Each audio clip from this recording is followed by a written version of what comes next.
and get started. First item on the agenda for the Fairhope City Council work session is discussion of the amendment to the Fairhope Historic Preservation Commission Ordinance Number 1797.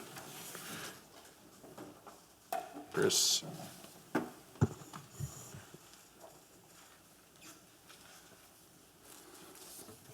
Good afternoon. Afternoon. So as council is aware, in 2024, y'all adopted the ordinance that created the Historic Preservation Commission. Before that ordinance was enacted, there was a lot of discussion about potential language to amendments, and based on a model statute and a model language that is set forth in the Alabama Historic Commission, they have some model language. There were some concerns with some of the model language in terms of some of the property owners had concerns that perhaps implementing that language in this ordinance would go too far to infringe on property rights. And so after multiple iterations and drafts of an ordinance, Ordinance 1797 was enacted by the council at the time, which created the Historic Preservation Commission, but basically had a section that identified future requirements for the implementation of procedures to create a historic property or the designation of a historic district. The purpose of enacting the ordinance in part was to create the commission, but also for the purpose of the city to try to attain CLG status. As council, I believe, is aware, if the city of Fairhope is able to attain CLG status, it will be eligible for certain federal funding, benefits and incentives and that sort of thing. And so that was one of the driving forces for trying to enact the ordinance to get that status. The draft ordinance that we had proposed, which ultimately was adopted as Ordinance 1797, was reviewed with the Alabama Historic Commission before it was ultimately voted on by this council. And the representatives from the state gave the opinion that they believed that the draft ordinance was sufficient to meet the requirements for CLG status. In June of 2024, the city passed Ordinance number 1797, creating the Historic Preservation Commission. And then after that, we applied for CLG status. Unfortunately, in follow-up to that, the United States Department of the Interior, State, Tribal, Local Plans, and Grants Division in D.C. sent some correspondence back to the state stating that even though the state had recommended and sponsored City of Fairhope for CLG status, that the federal National Park Service Department agency determined that some of our language in our ordinance was deficient to meet what they believe was required of a city to attain CLG status. We had some communications back and forth, kind of trying to point out to them respectfully why under Alabama code we disagreed with that position. That was not fruitful, and ultimately they're the decision maker. So ultimately we came back, and the Historic Commission obviously wants to continue to push for the city to attain CLG status, and I think there's been definitely some interest by the city, again, to try to derive some of those financial benefits and incentives that may be available if the city attains that status. So the purpose of the ordinance that has been proposed is to basically implement the procedures that were taken out of the prior ordinance. I want to be clear, because there was a lot of concern about this back in the day, and I even use this analogy. You know, we're really kind of a multi-step process. Step one was the establishment of the Historic Preservation Commission. Step two would be kind of where we are today in terms of this proposal and this additional language, which would create the process for council to ultimately designate historic properties or historic districts. A property would not be actually designated as historic and have any type of regulatory requirements tied to it until we reach step three of the process. So to be clear, the ordinance that's proposed and the amendments that's proposed tonight and suggested before you to attain CLG status does not designate or identify any specific property or any specific district as having requirements that are regulatory teeth and binding. There would be an additional step necessary for council, and first it would have to be on a historic survey. It would have to go through the Historic Preservation Commission. They would have to make a recommendation to City Council. There would be multiple public hearings, and that at that point, City Council would have the ability to specifically designate a property or a district as historic. And so that would be kind of step 3 of the process. There was a lot of concern of the citizens back a couple years ago that we were jumping ahead to step 3 and automatically already identifying certain property as historic. That's not what the intent was back then, and that's not what the intent is with these additions today. It is merely to establish the process in the ordinance for if the Historic Commission or another individual decides they want to go through the process of designating their own property or a district as historic. It identifies the steps they have to go through to go to that process. And it's our hope with having this process in place, even though we don't necessarily have to jump to step 3, having this process in place will allow the city to attain CLG status. And so most of this language is directly from the model statute and the model Alabama Historic Commission language that has been adopted and accepted by many other municipalities across the state. Again, this is kind of the middle part of the process, and it would be up to this council or future councils if you ever want to designate a specific property or a specific district as historic, but that's not what's happening in this draft ordinance. Any questions for Chris? Yeah, just to kind of reiterate some of the points Chris made, and to be fair to the people that voiced these concerns a couple of years ago when we were doing this, obviously their concern was that by implementing it with this particular language in it that gives council the ability to take that next step and create historic districts, that their property would somehow be infringed upon and restricted in some way. Obviously, like Chris said, this change does not do any of that. It simply gives us as council the opportunity to designate historic districts if we ever so choose. Don't have to, it's not required. And so, it's language that the government is requiring in order to qualify for CLG. And if something like that was to ever move forward, like Chris said, there would be multiple public opportunities for citizens, residents to express their concerns and reservations and be heard, and let their concerns be taken into consideration before anything was done or moved forward. So it doesn't change anything other than gives us an opportunity to create historic districts if we ever so chose to do so. Yeah, Council President, it was the new Section 3 and especially the additional Section 4 are very extensive. I mean, it's almost 9 pages. It's a lot of detail there, but reading through it, I agree with Councilman Robinson. There's still not anything that forces anything upon any of the people that were concerned with their property rights. I believe you said that there's been precedent. Other communities have adopted this similar language, and do you have an indication whether or not that would satisfy the CLG? There's a strong indication that it would. I mean, we're relying on DC and some, changing of agency interpretations, because just for the record, the version we submitted was previously recognized as eligible for another municipality of getting CLG status in the past. So it's not like we pulled that out of thin air.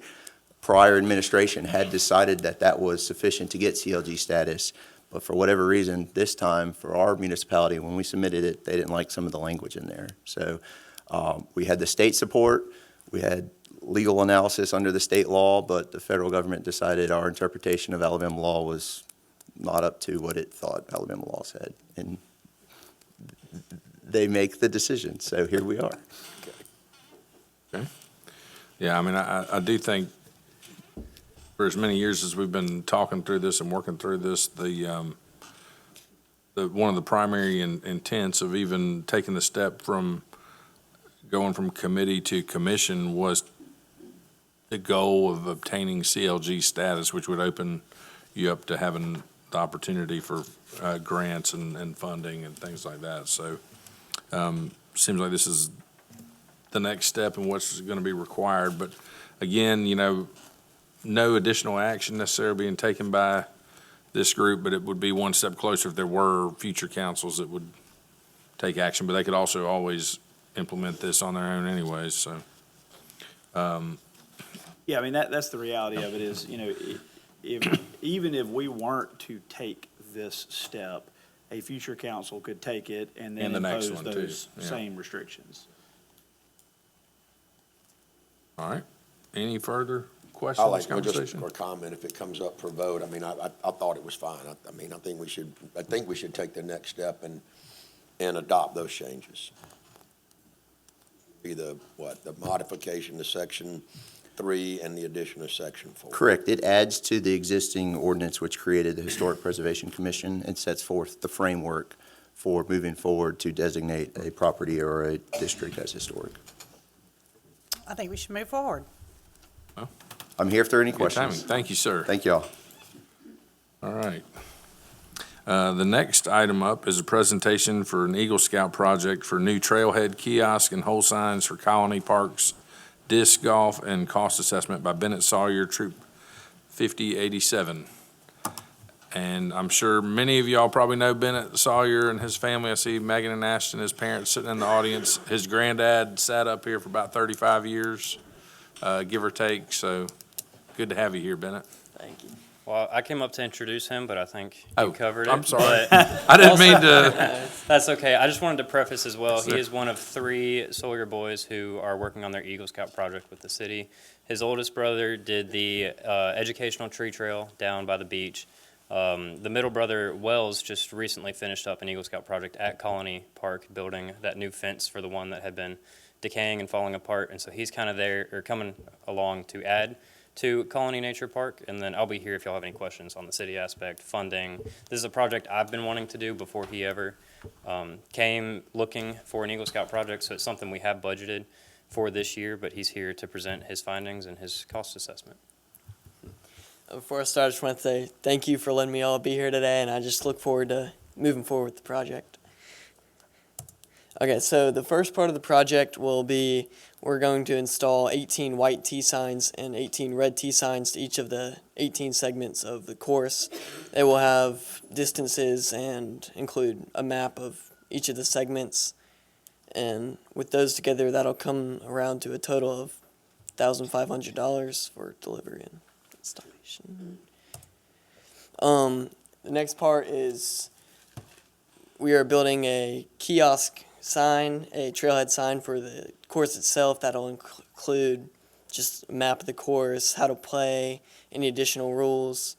And we have 3 designs prepared here today just to take a look at. So this is the first one. It is at the Fairways of Fairhope over at near the rec center. And it's just probably the least expensive. It's a simple design, and we have just a reference near us if we want to do something we already are familiar with. And prices for that will come around a total of $300. The second one is from a website online. It's the most intricate design. It looks very nice, and it's just very large if we want to move forward to that. And assembly will cost around $2,500 for prices and materials. And the third is, we like this one the best. It fits the overall aesthetic of the course. It's not very expensive, and it fits the aesthetic of the fence that my brother built recently. So I just thought it'd be a nice addition. And assembly would cost for around $450. Good job. All right. Thank you for explaining it to Yes. us. That's what he's found. If y'all have any questions for myself or for him. So are you going over budget by getting the third sign for $450, or is that within the No, budget? all of this should be within the budget that we have. These are just 3 different options. Our favorite was this one because it's got the round Like that post one. like the fence that his brother had built. Very professional. Fits in. Yeah, I think we need to decide which one we would want, right? Because if it's going on the city property, You have to get, so I would rely on your judgment, and I would say if you like option 3 and it matches the fence, then I would ask for option 3, if the council agreed with that, but I agree with that. I'm not looking to gift horse in the mouth. I mean, I think it's awesome. Yes. Great project. Well, thank you. Option 3 it is, I guess. Are you guys gonna actually build this? Yeah, I vote it. Oh, wow, I'm so impressed. Fantastic. Well, have you been out there and played? Do you play this? I've not played disc golf a lot, but I'm sure after this project's done, I'll bring my friends over and we'll I have a bet you blast. will. You might be a champion disc golfer after Could be. this. Fantastic. Any other questions for Bennett? Thank you, sir. No, Appreciate thank you you. so All right. much. Thank you. Congratulations on it Thank you. as well. Yeah, it looks great. Bennett. All right, guys, next item is committee updates, and we do have long agendas, so when we get to department head updates, we'll try to cover as much ground as we can, but committee updates, Councilman Burrell. Yeah, the Airport Authority does have several items on tonight's agenda just related to our annual grant application. So I just would ask you to, you've probably read through them, but I'd ask you to support those resolutions. And we had to cancel the Harbor Board meeting due to lack of a quorum. Thank you, sir. Councilman Gammon? Good afternoon.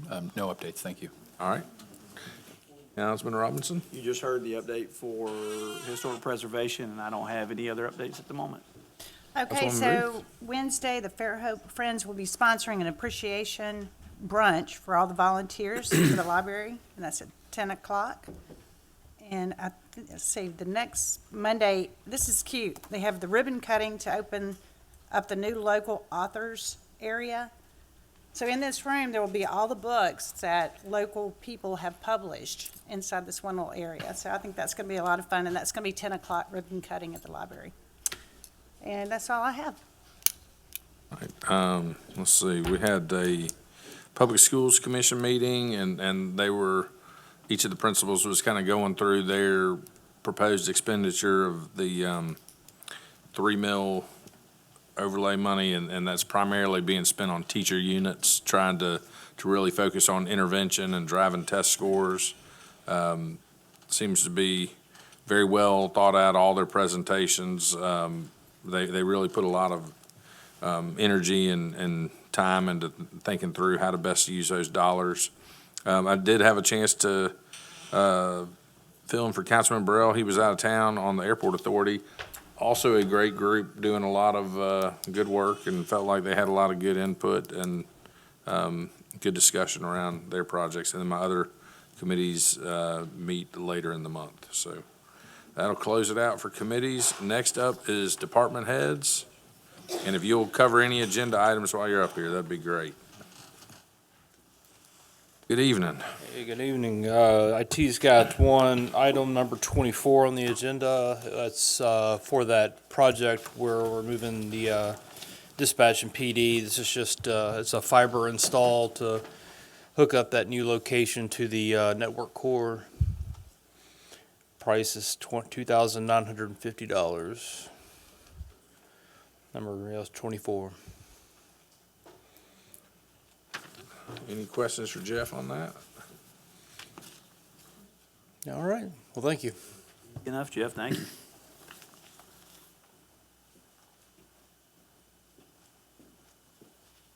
Good evening, Wes. How are you? I have agenda items number 15, 16, and 29. We'll go through them numerically. 15 is just your approval for us to go out and seek a grant that PHMSA has put out for funding notice for the remaining phases of our cast iron replacement. I will update you a little bit on that as well. We just finished, wrapped up, sent a message to the mayor this morning and said that we are finished with construction for phase 2.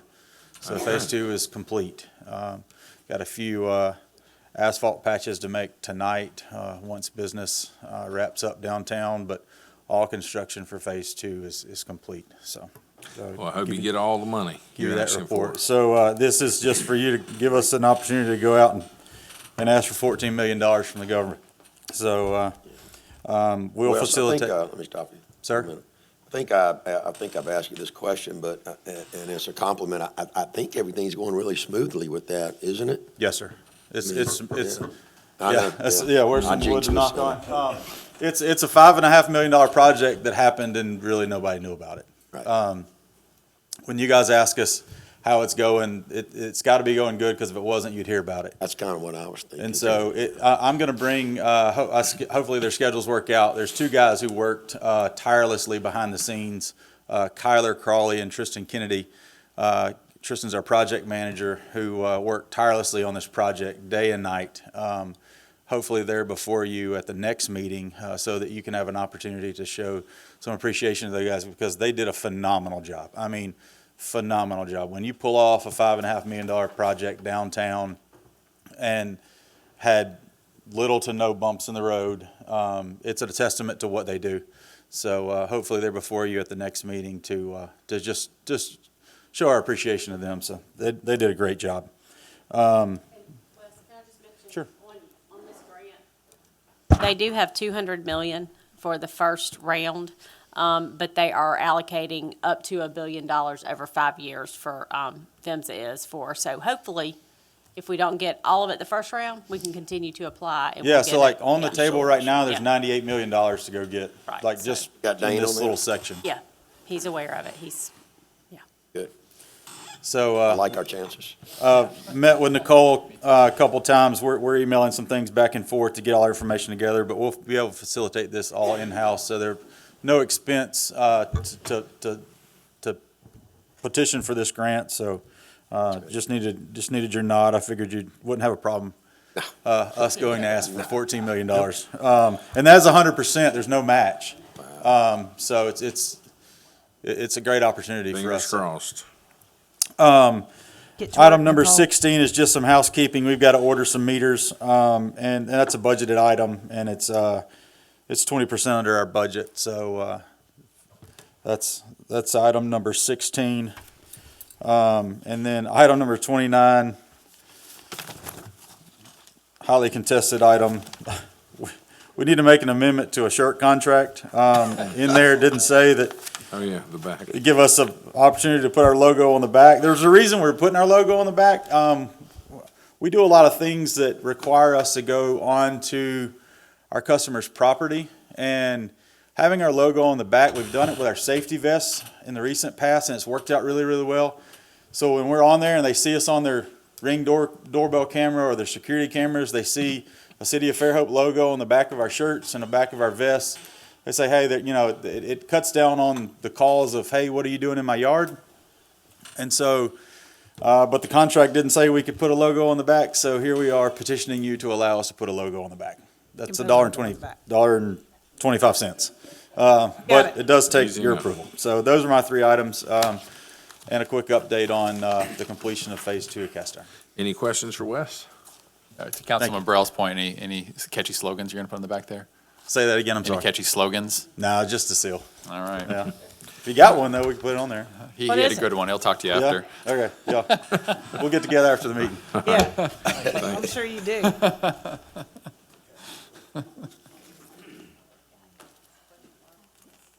Good evening, sir. Good evening. How's everybody doing? Good. I'm going to kind of go through these in order. Item number 8 is one that I can discuss. I know the mayor and I know Council Burrell has been involved in this one since the inception. As you know, we have a tenant at the restaurant on the pier that also their lease includes the marina. One of their goals was to rearrange some pilings and reconfigure that marina to be more suitable for their transient customer boat traffic. And they took it on their own expense to apply for a core permit, but that triggered a discussion about riparian easements. And that had to be resolved. And basically what this is when waters of the state are being displaced by commercial enterprise, you've got to settle up with the state through a riparian easement, and you pay the cost annually of taking that public water out of circulation available to the public when it's being used for commercial enterprise.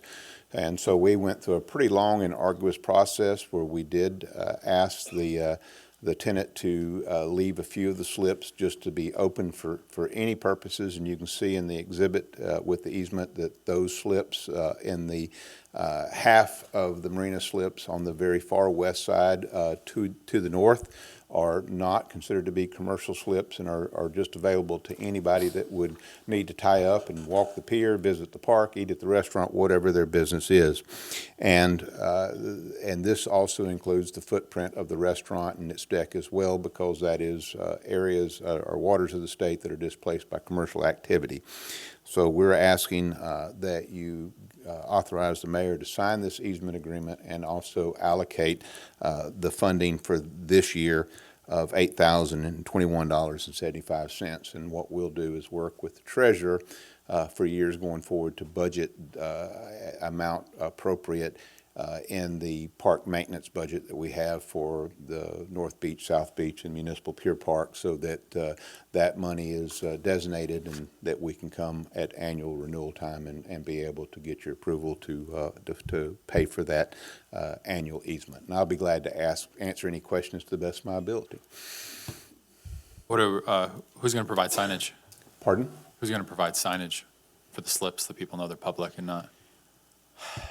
That's a great question. We haven't Otherwise, got they're to that point, but I think we would be responsible for designating those as you know, Okay. public use. So. Yeah. Yeah, probably worth doing it, otherwise nobody's going to know. Okay. Or it might also dissuade them from using those slips if they're Yes, not sir. supposed to be. All right. Any other questions? Yeah, just with the 8,000, I mean, that's for the first year. We can assume it's gonna be this or more moving forward. I know this is the first year we're having to pay it, and that's primarily because some pilings were relocated, moved around. A core permit was filed to relocate pilings, and that triggered this. That triggered the. Yeah, and I think. And I know our lease has been very long-standing lease in place. I think it was a 30-year lease. I'm sure it didn't contemplate, or did it contemplate what would happen if we got into riparian rights? I don't think at not. that time, when that lease was probably generated, it was, there wasn't really a designation where the public part of it and the private part of it, the commercial part of it ended and began, probably.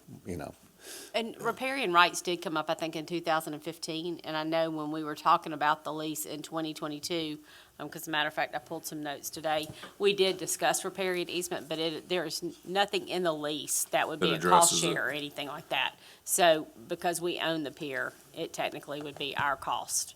Right. Unless Just, it was I guess addressed. for the future lease negotiations, whoever's up here handling that 15 years from now. And you want to make a note of it. Yeah, go ahead and file that.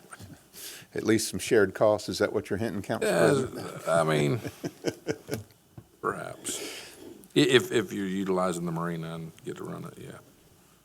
But thank you. That? All right, Was next any- item. If there's any consolation, the state waters are placed in different zones, and it's cheaper here than it is down at the beach. A lot cheaper here, and a lot of this came about after Hurricane Sally with people rebuilding piers. There was a lot of people not paying riparian rights, and the state cracked down on all of it, so. Yes, sir. This amount is actually a lot cheaper than we thought it Very was going to cheap. be. It's very inexpensive compared to some other Yeah. places. This is annually, right? It will be annually, correct. All right, thank you. Next item is item number 17. You may recall we did, the MPO provided some funding to complete the sidewalk link on County Road 13 from Sedgefield basically up to tying into the sidewalk that's at Morphe and 13.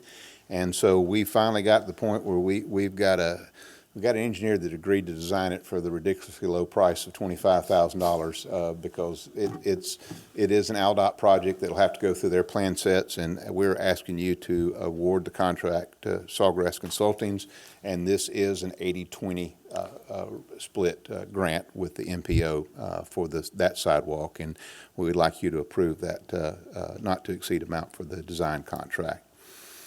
Number 18 is a resolution asking you to fund the CE&I contract with Neil Schaefer for the new sidewalks on Parker Road. This is no slight to Overstreet and Associates, but they were the design engineers, but unfortunately, they did not maintain their qualifications with ALDOT to provide CE&I services, and they did not have the means to get requalified.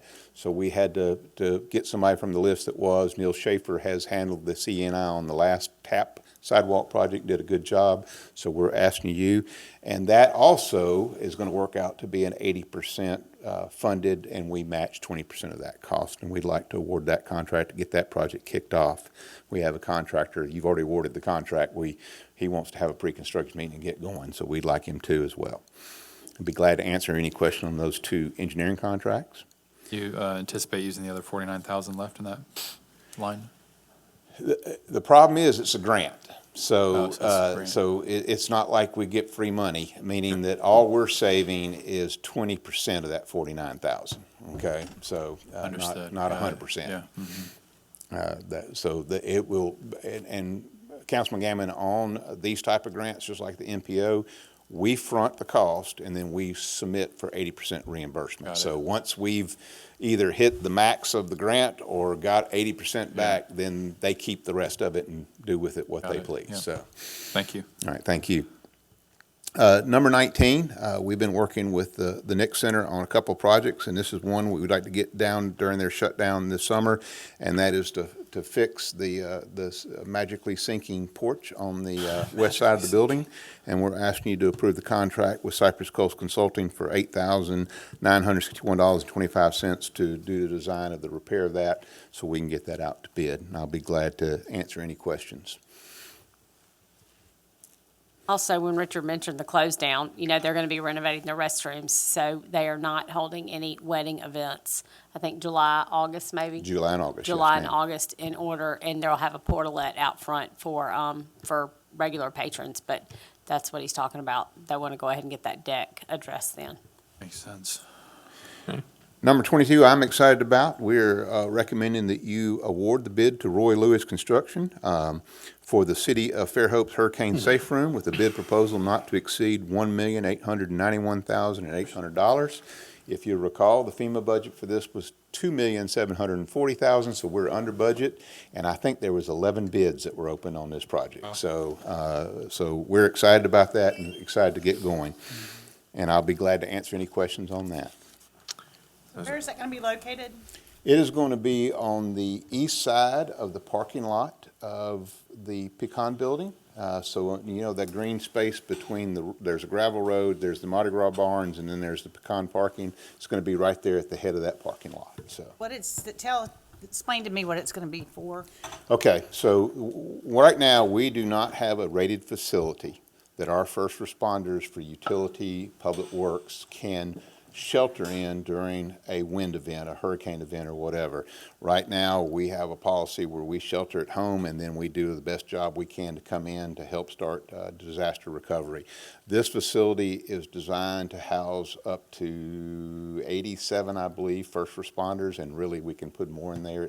We've become a little bit better friends, and it is rated for 240-mile-an-hour winds. So Awesome. It is safe for us to be in there so that we're with our equipment and on our campus, ready to respond as soon as it's safe to do so. And this is a FEMA grant that is paying actually more than 80% because we got a credit for the land that we already owned that we're building this property on. So. It's generator, kitchen, showers, so we could house people if we had to. In the event of a large storm for mutual aid crews, if we had to, we could actually house them there.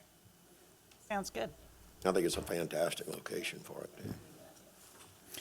And then on number 33, we had the Street and Traffic Committee, and they do have a recommendation before you. And I think this was prompted by Councilman Gammon asking about the weird arrangement of the intersection of I wonder if that was Fairhope that and one. Section. And it's not symmetrical, meaning that you may have a turn lane but not a light, and then you may have a light and not a turn lane. So we're recommending that allow electric department to research what it would take to fix that situation. The good news is we know the upgraded controller that we put in will handle all the permissive lefts. And I do believe, and Ben's not here, he's at a ball game today at St. Paul's, but we laid extra conduit, so being able to wire it shouldn't be a problem, but we would like like to do that. And then I have requested of the council president that next work session will present the findings of the Twin Beach Corridor study and some recommendations there as well. So you'll see that in 2 weeks, or actually less than 2 weeks. Any questions for Richard? All right. Thank you so sir. very much. Appreciate it. Thank you.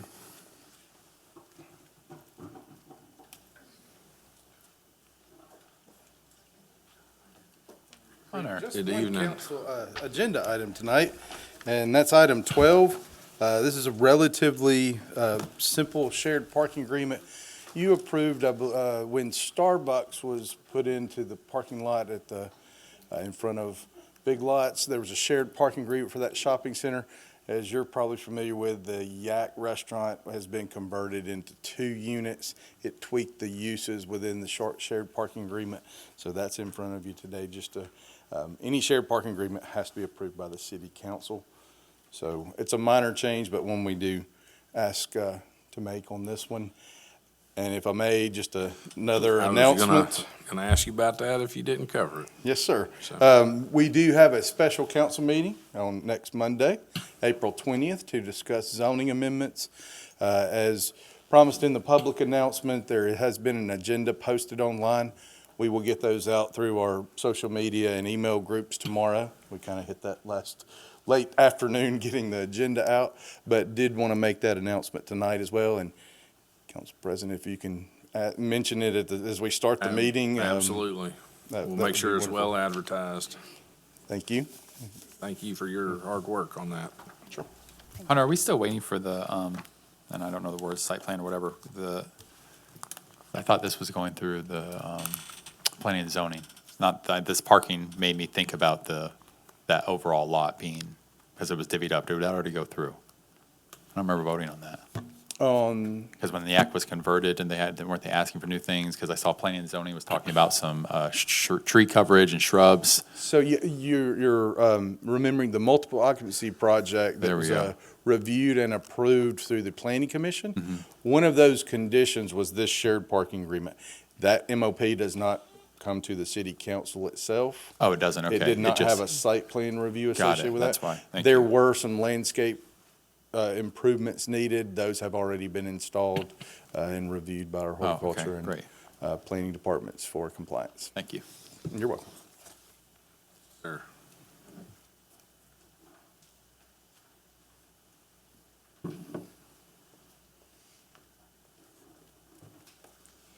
Good evening. I have several agendas, so I'll just start going in order. Starting on 27, I'm assisting HR Department Hannah's out. And number 27 is that this is kind of a normal that we do when if somebody's retiring or leaving, we try to just put a temporary position in. And this is where we're needing to put a temporary, I guess, an interim director in place until we hire a new director at the golf department. So Bobby's going to stay on board for a couple of months until we get a replacement filled. So do y'all have any questions on that? So it says for fiscal year 2026, but it's technically going to be for a couple of months, is that right? It says to the end of fiscal year. Hopefully it will not take us that long to find somebody, but I don't want to put a time limit on it. Right. But yes, we'll do our due diligence, make sure we get somebody in there and we're not abusing that authority you're giving us. And then the next one is very similar. We have some two people retiring in sanitation department. And so we're wanting to be able to put some temporary positions in during that transition also. And John Thomas is here that can answer any questions if y'all have anything. But this is just something when we have a lot of retirees, we try to do this so we can fill them. Sounds good. Okay. And then number 30, I've been talking with y'all few meetings, just bringing you up to speed on aspiring money. So number 30, we reached out to the current provider that has the loan that's due May 1st, and we had 2 years ago had taken out what we call short-term financing to get us by getting some projects of going forward for long-term financing. And so we reached out to the current provider, and we reached out to PNC and to Truist. Truist, those are the two banks that holds the majority of our money, and so we have relationships with. And so we had them just give us rate options. And so after getting those rates in, based on these rates, it was just recommended between, us, our team, which is PFM, and actually President Connor, he was on the call also, and we just analyzed through these rates, and it's just recommended for us to go with PNC, and it's going to be for a 6-month term.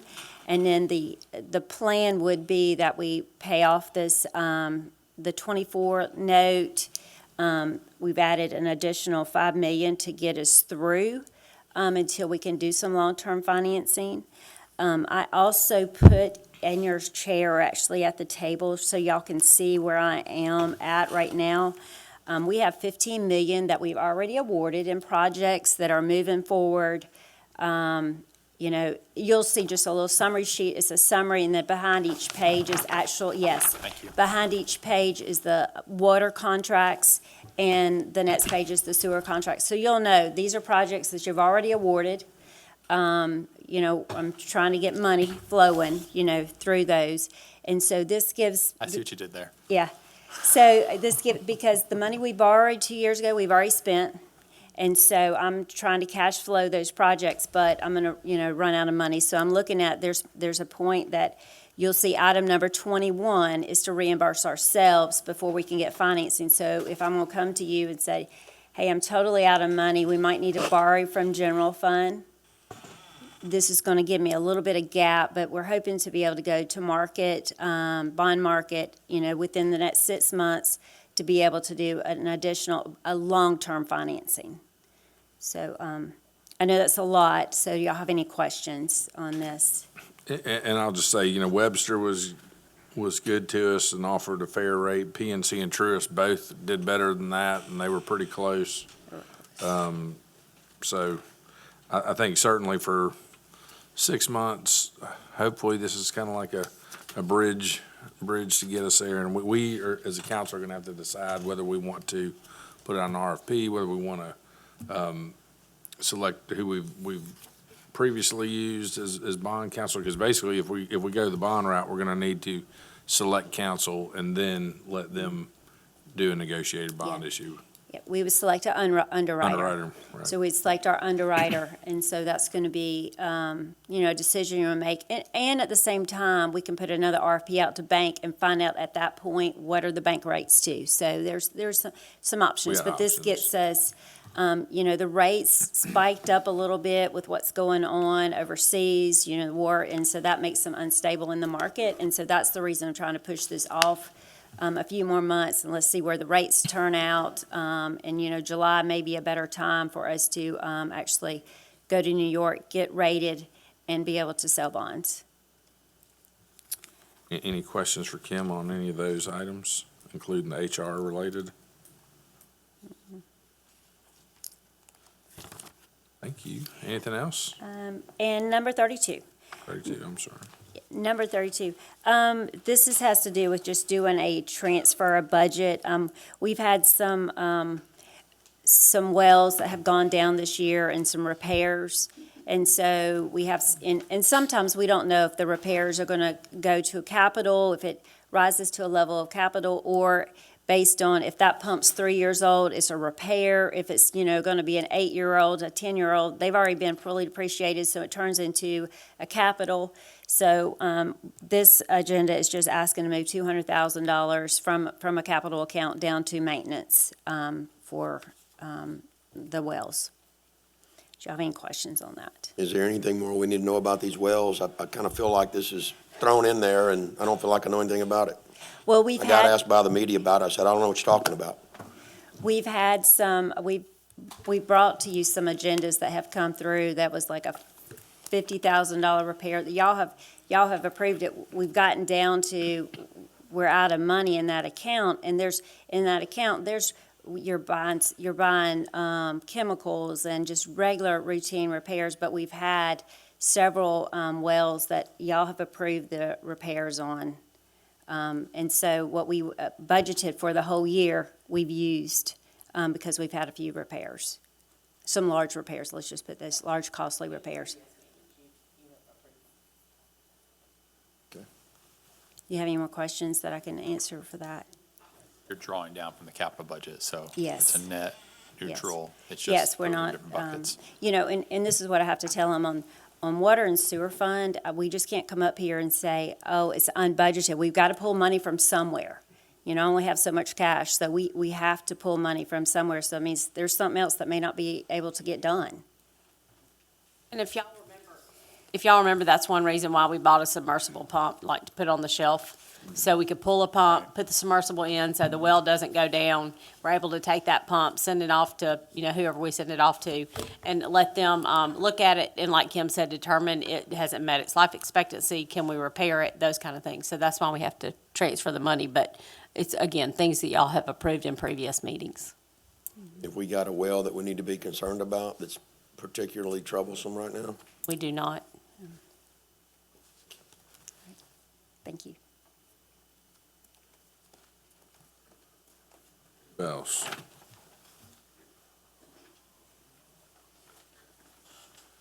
Pat, how you doing this evening? Good, how's everybody? Good.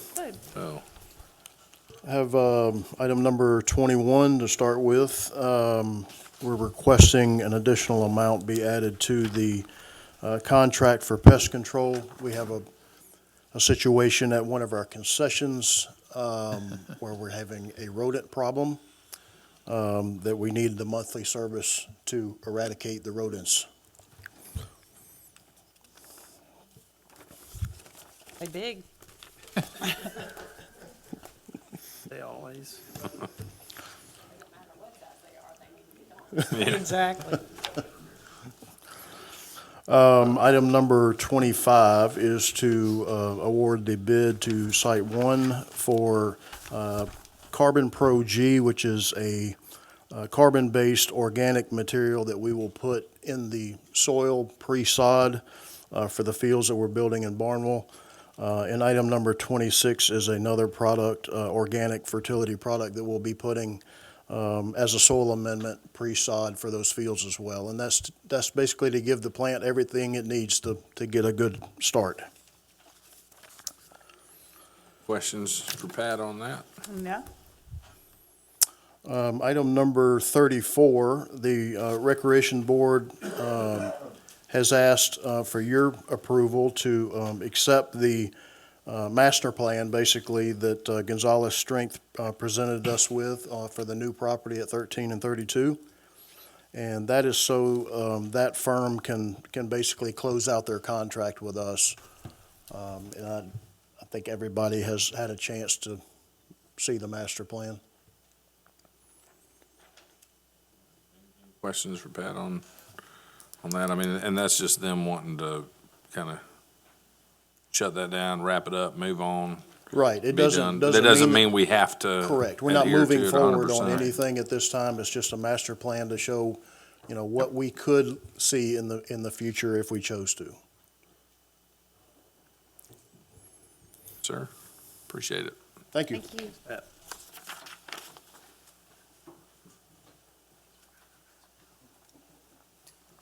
Good evening.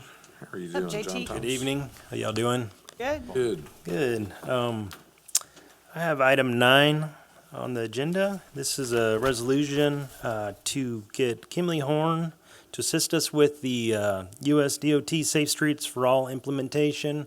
They covered that in a work session a couple weeks ago, I think, if y'all remember.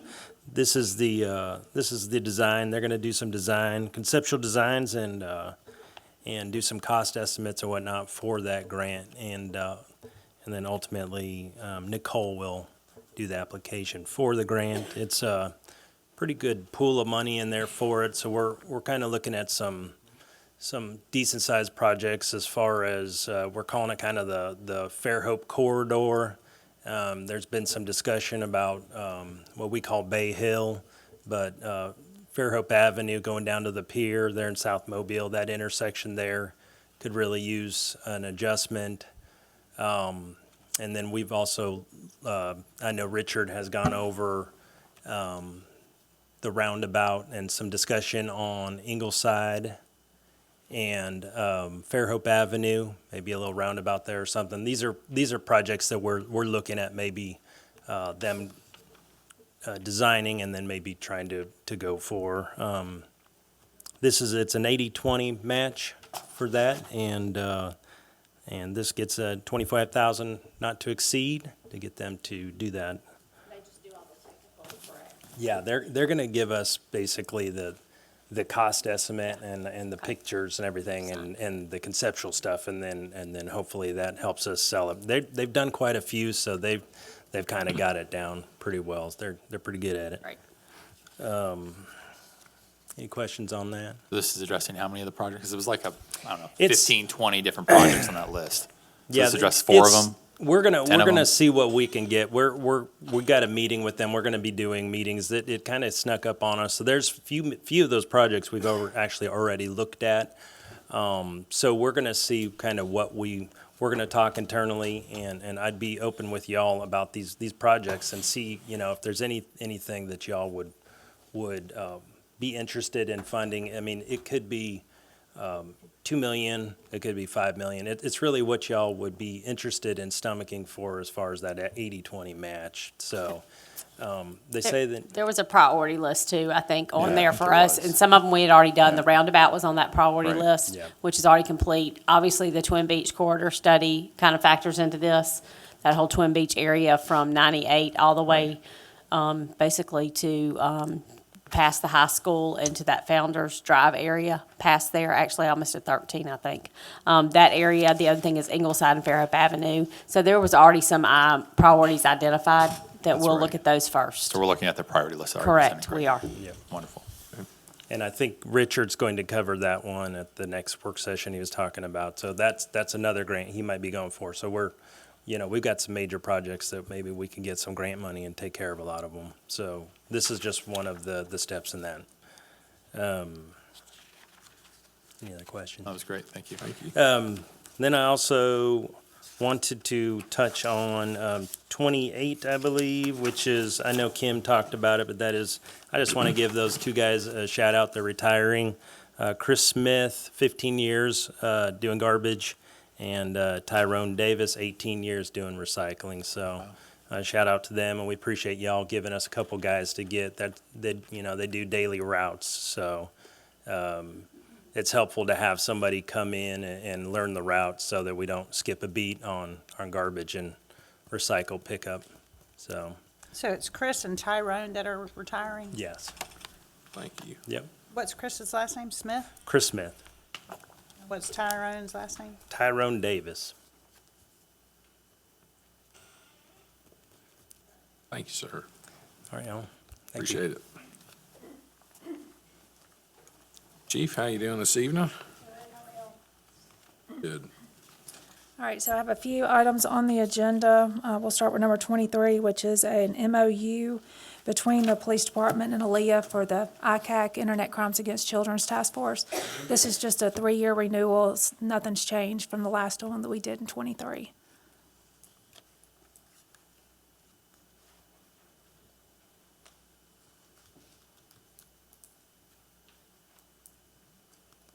Any questions? Okay. All right, item number 35, which is an application for a specialty retailer of consumable hemp products. This is, I believe, the first one that we've received. As you know, we're checking these the same way we're checking the alcohol license as well, and nothing, we didn't find anything on this one, so there's nothing to be concerned about. And then item number 36 is an application for a liquor license, and that's from Bottles Up Mobile Incorporated, and that one checked fine as well. Okay. And then we can go back, item number 5, which was I guess you consider this an introduction to the ordinance that we proposed for, it's operation of mobility devices, but also known as the electric bike ordinance. I sent y'all a copy of that, I think, right after the work session. That piece of paper there is what we're actually putting out on social media right now to help educate what the current law, state law says. It obviously doesn't include anything from the ordinance until y'all approve it. But that is currently what we're sending out and what we're enforcing. So can you tell us about some of the things that have been happening in our community with the e-bikes? So I'm sure all of y'all have witnessed, we've got underage juveniles that are popping wheelies going up Section Street, Fairhope Avenue, all through the neighborhoods. That's a big problem. We are constantly getting complaints where e-bikes are running people off sidewalks, so we're having a lot of issues with that. We did have a 14-year-old just last week that had an accident on one of those. I don't know all the details of it, but I do know that there was a vehicle that was struck by that e-bike, that person riding the bike. Yeah, So- I heard that he had on an incorrect helmet. Yes. He hit a car turning left onto Magnolia Avenue. He ran into this gentleman, and it knocked his hat off, and then he said he had neck pain. He was taken to the emergency room. So that's what I heard. Yeah. Yeah.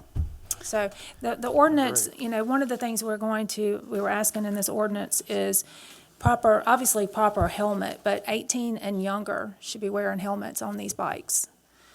So there's a list of probably maybe 20 items that coincide with the state law, but make it a little bit more strict for what we need it here, for our needs here in Fairhope.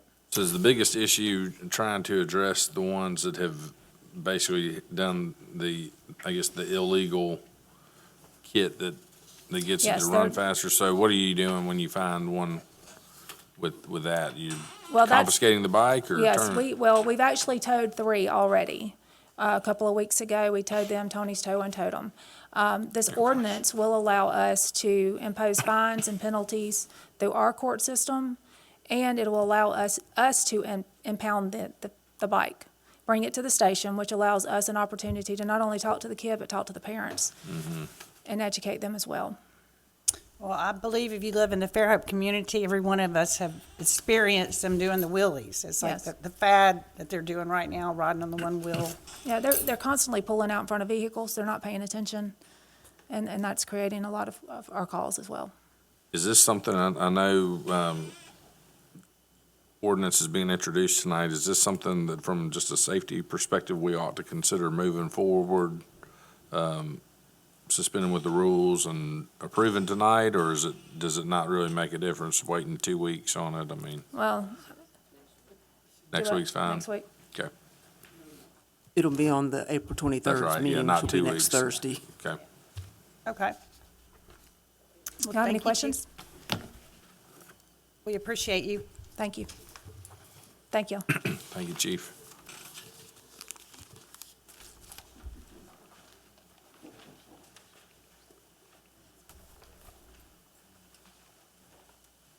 Good evening. How you doing, Noel? Good, how are y'all? You're well. I have a couple of water wastewater resolutions on here. 13 and 14. 13 is for the MWPP, this annual report. I believe we are required by our NPDE, by our permit, discharge permit for our wastewater treatment plant to complete this. And 14 is for the installation of a lateral. It's too deep for us to get to, so we were going to put it on our on-call contractor contract, but they were not the lowest quote. So that kind of explains the money transfer too. It won't be coming out of where the on-call contractor contract was. It'll be coming out of a different budget. All right, so 26.5 plus the materials. Yep, 26.5 plus the little bit that we'll do at the end, kind of clean up asphalt, Gotcha. sod maybe.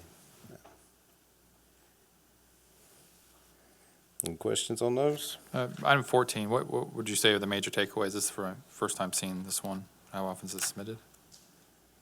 Is it like once a year? For Number 14? the lateral installation? No, the MWPP program report? Oh, the 13. Oh, was it 13? It I'm is, sorry. it is one this year. I'm turning off, yeah. It's an annual It is report. yearly, yes. And then 14, what we'd like to do next year is have a whole complete line item for lateral installations. That way we don't get ourselves in this situation again. We have to transfer money. It's not a big deal, but it's nice to be prepared. All right. Thank you, Thank sir. sir. Thank you. Appreciate you. Councilman Conyers, I can Seven. cover number 7. That is our agreement with Thomas Hospital or Infirmary Health related to the 46 kV line that we're putting in. There's a cost share with the hospital, so that kind of lines out that agreement and the payment plan for that as well. Thank you. Thank you. Councilman Burrell, I've got you down for 10 and 11, if that's all right with you. Yep, that's just our annual submissions for our grants. I just say that we did finish the runway project, which was a huge addition to the airport. And item 10 is replacing the taxiway lighting system and some guidance signs. And then 11 is the AWAS. AWAS is weather, the traffic, the pilots pay attention to that AWAS system. It's just a safety feature, and most of this is paid by the state and the FAA at about 95%. The airport pays about 5%. See.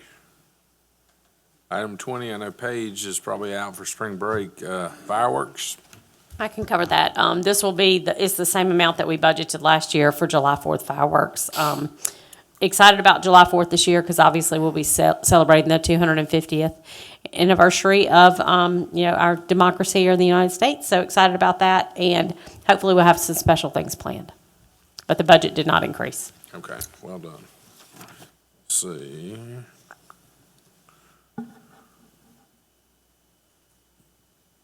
I think that pretty well covers everything. So, council, we're about 5:35. Let's take a 10-minute break, and we'll get started a little early with the council meeting when we get back. 10 minutes, be back about 5:45.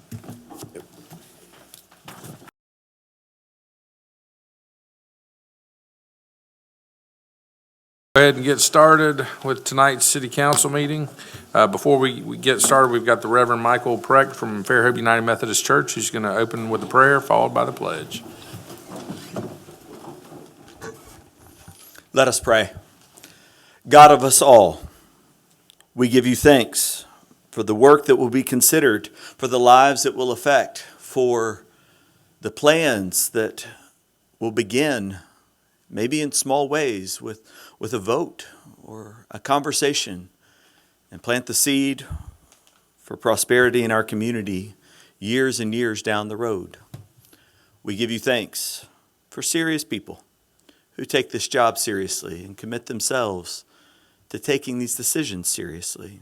And we thank you for being a God who cares for us, who gives deep attention to the things that matter most. And even in the midst of all this gratitude, may we also remember that the good, important, serious things done here are simply the platform for the most important things, for the daily lives, the friendships and family, for the personal flourishing that we long to see for ourselves and even more for our neighbors. May we always remember that the most serious work any of us can ever do is to be good stewards of all the gifts you have given us, to care for our neighbors, and to make the daily life, the individual lives, the family lives, just a little bit easier, just a little bit safer, just a little bit more of all that you have made them to be. With that spirit in front of us all, may we surrender all this work to you joyfully. In Jesus' name we pray. Amen.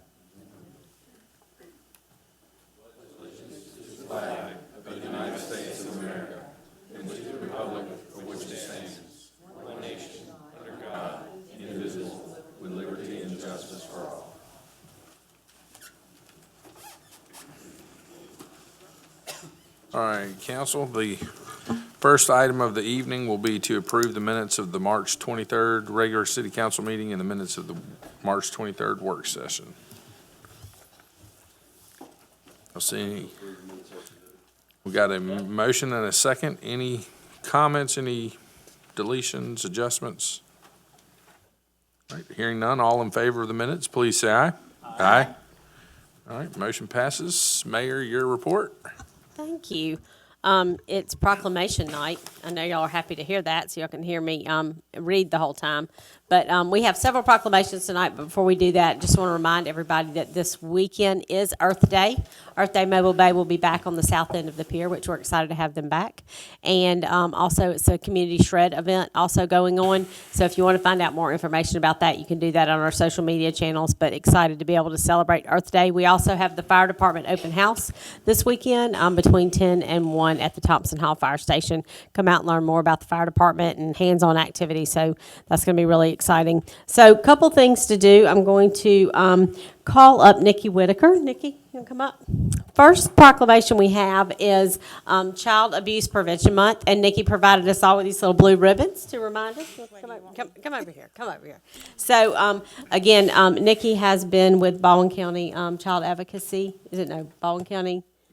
Child Advocacy Center for quite a while now. She works most often with our police department, so knows a lot of police officers. Obviously, we support Baldwin County Child Advocacy and appreciate the work she does. I know it's not easy, but we are here tonight to recognize, proclaim this month as Child Abuse Prevention Month. And it says, whereas child abuse prevention in the community is a community problem, and finding solutions depends on the involvement among people throughout the community. Whereas statistics show that children who are abused and neglected are escalating each year, which means all citizens should become more aware of and become more involved. Whereas effective child abuse prevention programs succeed because of partnerships created among social service agencies, schools, religious organizations, law enforcement agencies, and the business community. Also, youth-serving prevention programs offer positive alternatives for young people and encourage youth to develop strong ties in their community. So therefore, I, Sherry Sullivan, as Mayor of Fairhope, do hereby proclaim April as Child Abuse Prevention Month in Fairhope, and call upon all citizens, community agencies, religious organizations, and medical facilities and businesses to increase their participation in efforts to prevent child abuse, thereby strengthening the communities in which we live. Nikki, thank you for the work you do. We appreciate it. Thank you. Thank you. If you want to.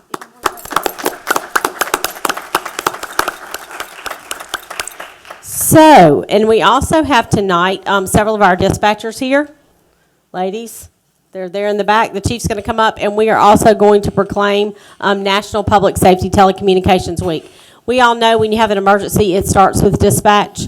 They are our first responders. They're the first call of action when there's an emergency in our community. Also, for non-emergencies, I know I'm guilty of calling them several times just to ask a question. So I appreciate them being on the other end of that line, and for them always being willing to take the call and to be the calm voice when people need it the most. Thank you, ladies. Chief, Thank you, ladies. Let them introduce themselves. Yes, yeah. Hey, my name is Chantel Barisi. Thank you, Chantel. I'm Laura Booth. Thank you, Laura. Got the same last name. My name is Cindy Dye. Cindy Dye. Nice to meet you. Thank you for your hard work. Thank you all. I wanted to say thank y'all for allowing us this opportunity to recognize them. They are an amazing team of women, and they do an excellent job for the city and for our citizens. So thank y'all. Can you guys come up? Handshake. Thank you personally. Come on up. And while they're doing that, I'm going to read the proclamation. It says National Public Safety Telecommunications Week, whereas emergencies can occur at any time that require police, fire, or emergency medical services, and whereas when an emergency occurs, the prompt response of police officers, firefighters, and paramedics is critical to the protection of life and preservation of property. Whereas the safety of our police officers and firefighters is dependent upon the quality and accuracy of information obtained from citizens who telephone the City of Fairhope Emergency Communications Center. And public safety telecommunications are the first and most critical contact our citizens have with emergency services. Whereas public safety telecommunicators are the single vital link for our police officers and firefighters by monitoring their activities by radio, providing them information, and ensuring their safety. Whereas public safety telecommunicators for the City of Fairhope have contributed substantially to the apprehension apprehension of criminals, suppression of fires, and treatment of patients. Whereas each dispatcher has exhibited compassion, understanding, and professionalism during their performance of their job in the past year. Now therefore, I, Sherry Sullivan, Mayor of the City of Fairhope, do hereby proclaim April 12th to the 18th as National Public Safety Telecommunications Week in Fairhope. Congratulations, ladies. Happy week. Thank you so much.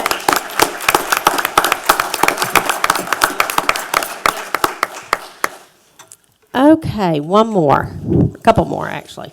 And we have, let's see, is Amy here? Amy Morris? Hey, Amy.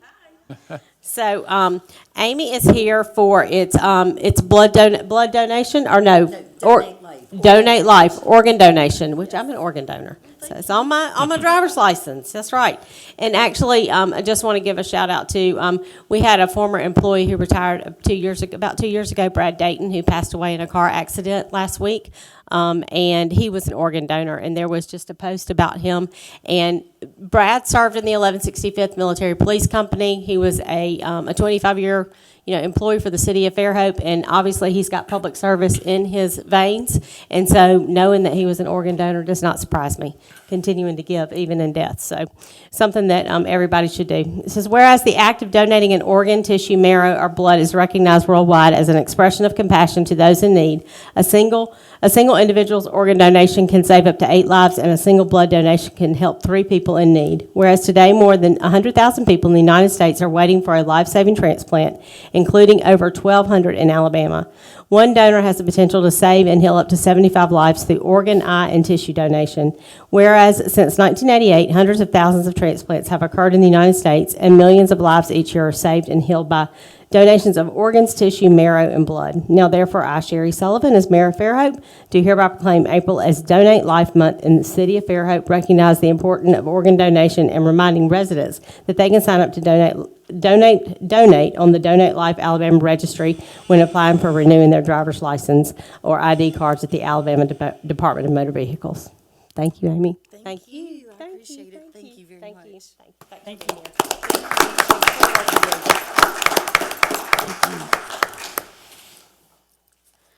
Okay, and I mentioned earlier that we are celebrating Earth Day.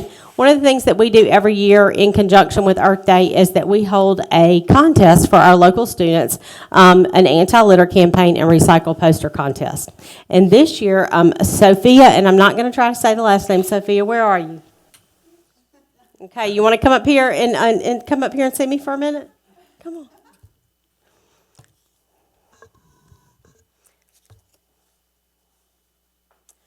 So, Sophia is the winner of our contest. Sophia, how do you say your last name?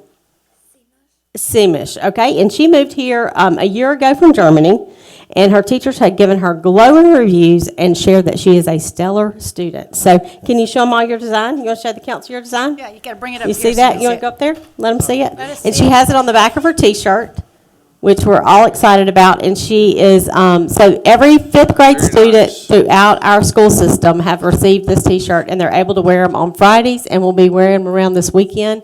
So really excited to be able to see that. And appreciate her sharing her artistic ability with us here in Fairhope. So we have great T-shirts. You want to turn around, let me show the back of your shirt. Move your hair. So isn't that great? All right, well done. Thank you, Sophia. And if you and your parents will stay around, we'll get a picture outside in a minute, okay? But so excited to be able, again, to promote recycling and not littering by using our students to do that. They take pledges not to litter. I always like to tell them, I didn't get to go this year, but I always like to tell them when they sign that pledge not to litter, to remember when they're 16, because if they throw the trash out the window, we keep it. And they're going to get ticketed and be in really big trouble because they've taken that pledge. So I always like to tease them with that. So we're glad to have them and glad they do that every year.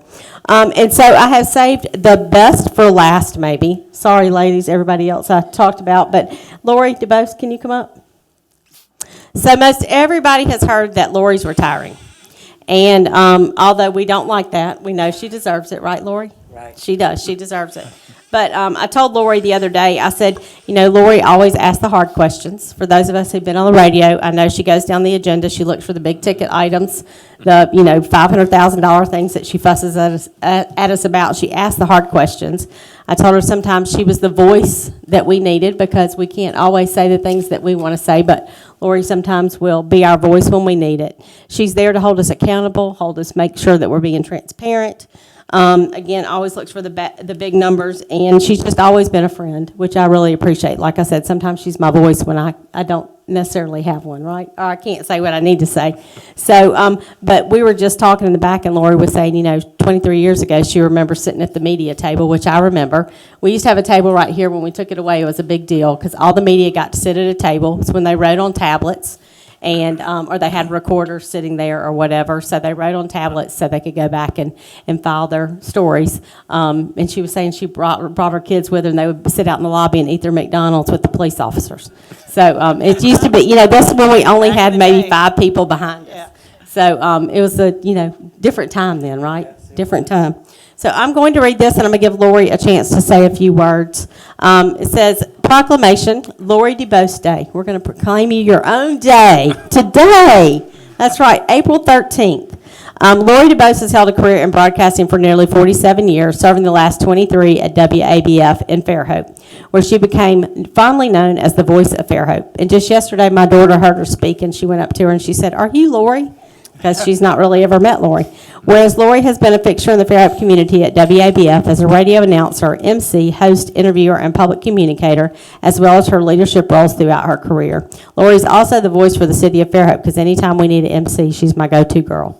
Whereas Lori has made significant contributions to community dialogue through interviews with local government officials, civic leaders, and nonprofit organizations, while strengthening connection between local media and the public. Whereas Lori is beloved by many and has made a lasting impact on the Fairhope community through her service in local broadcasting, it is with sincere gratitude that she is to be commended for her contributions to her loyal listeners and those who have come to call her a friend over the years. Now, therefore, I, by virtue of the authority vested in me as mayor of the city of Fairhope, I do hereby honor Lori DeBose by declaring April 13th, 2026 as Lori DeBose Day in Fairhope, Alabama, wishing her congratulations and best wishes on her retirement. Thank you. Congratulations, Lori. And I'm sure there's people up here who would like to say something as well. Jack, you want to start with you? Sure, Lori, just enjoyed working with you all these years. As the mayor already said, you always ask tough questions, especially when it comes to spending decisions that council has to make. But we're going to miss you. I'm sure we'll see you around town, but I know you got a lot of big plans in your retirement, and I wish you the best of luck. Thank you. Thank you, Jack. Always appreciated your candor.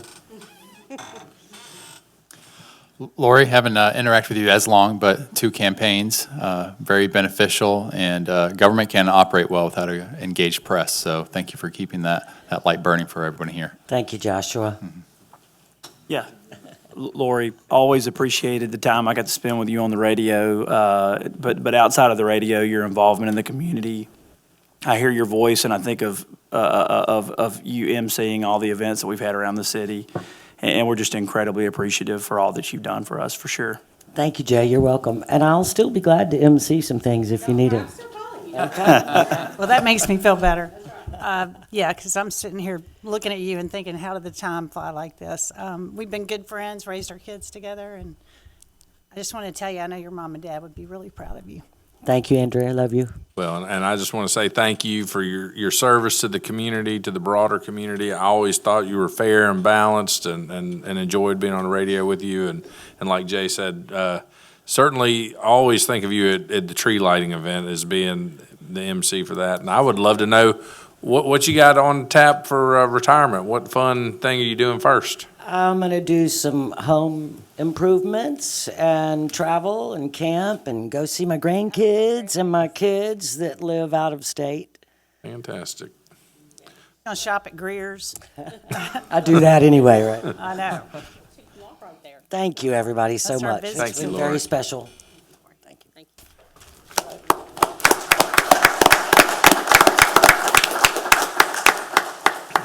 Okay, I think that's all I have on my list. I know y'all are probably glad, right? Thank you. All right. Okay, council, we've, next item up is public participation, and this will go for Items number 5 through 36. If you've got anything you wish to discuss on items 5 through 36, come forward to the podium. You'll have 3 minutes. If you wish to address something not on the agenda, you'll have another opportunity at the end of the meeting.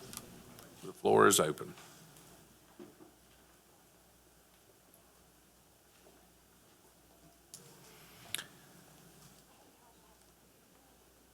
All right.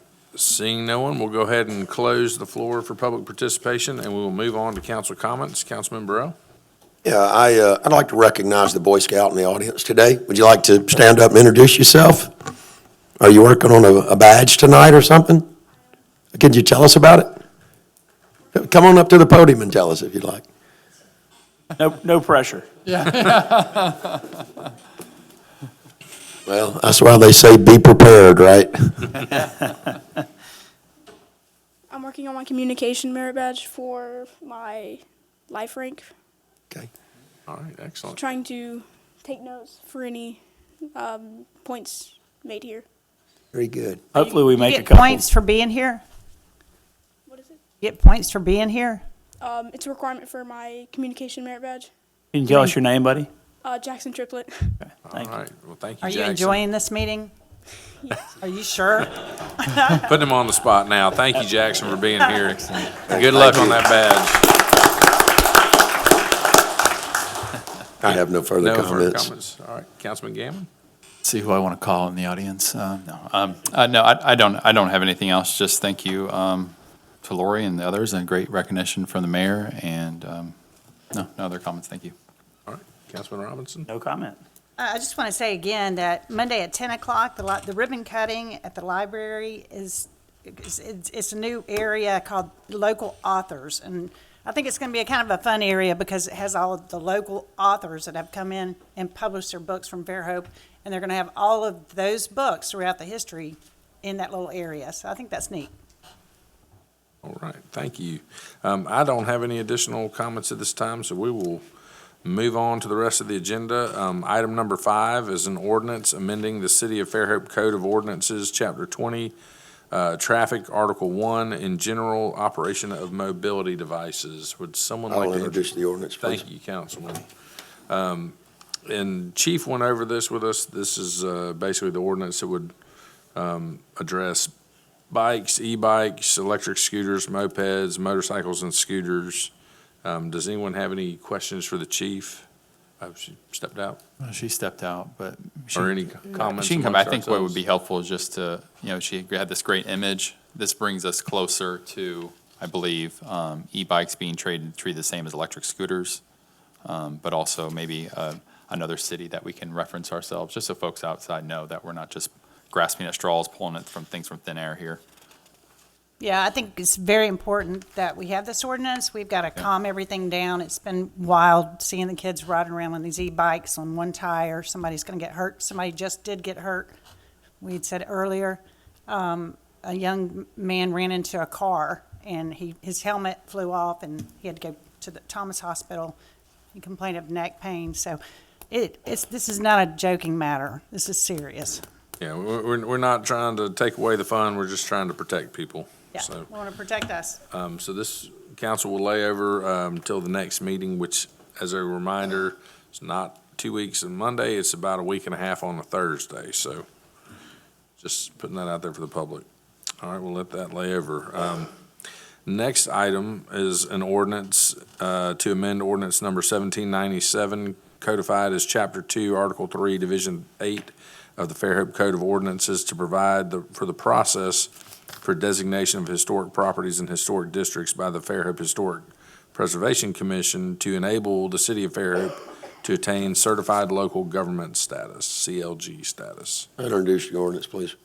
Sir, so the ordinance has been introduced. We did discuss this in the work session some with Chris. Would y'all like to maybe give a quick overview just for anyone that may be tuning in after? Or anybody that was late to the work session? Sure. This is an amendment to the existing ordinance that created the Historic Preservation Commission.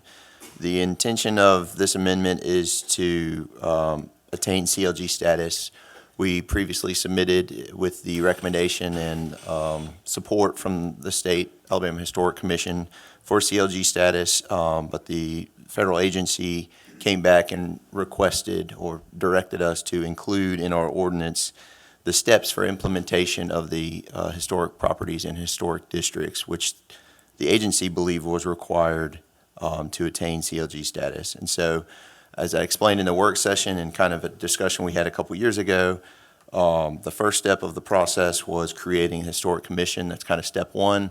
We're kind of in the step two phase of the analysis, which means this ordinance, if y'all adopt it, will create the process for identifying historic properties in historic districts.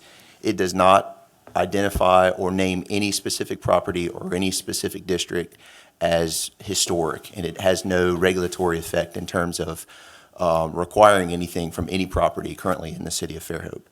To have a protection with regulatory teeth, the third step would have to be implemented, and that would be a requirement for the Historic Preservation Commission to use historic surveys to identify property, to have a public hearing, to make a recommendation to this body, City Council. City Council to have a public hearing, obviously notice provided to the property owners, the adjacent property owners, and that sort of thing.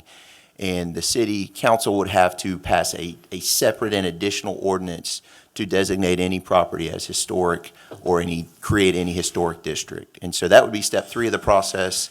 This ordinance and the amendment that we're proposing tonight is kind of step two of the process.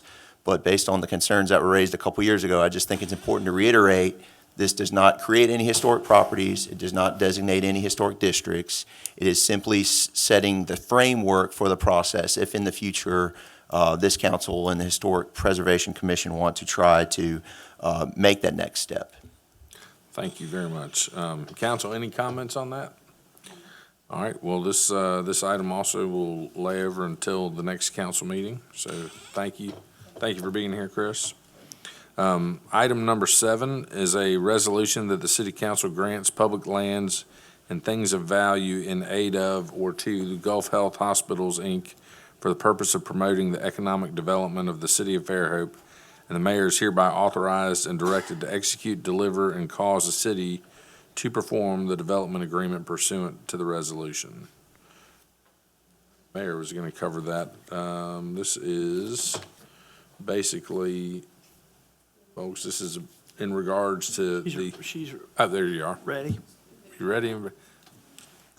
So this is in a partnership that we're doing with Thomas Hospital in relation to the 46 kV loop. So there's a cost share agreement there with them and a payment schedule, and that's what this is about.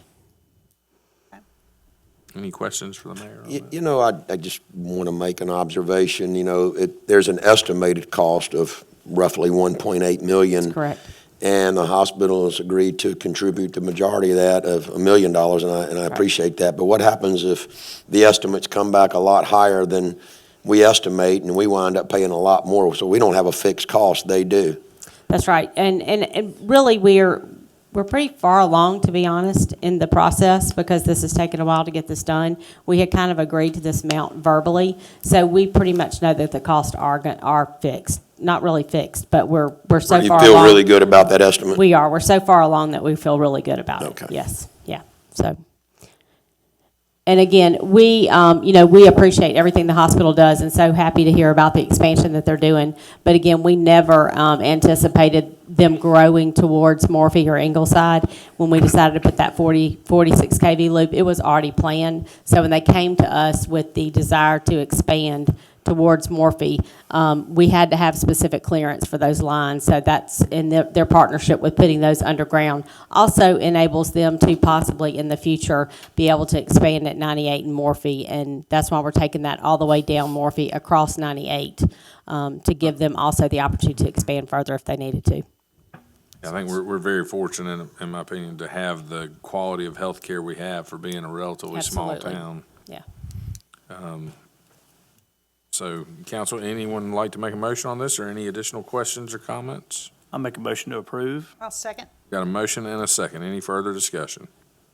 All right, hearing none, all in favor, please say aye. Aye. Any opposed?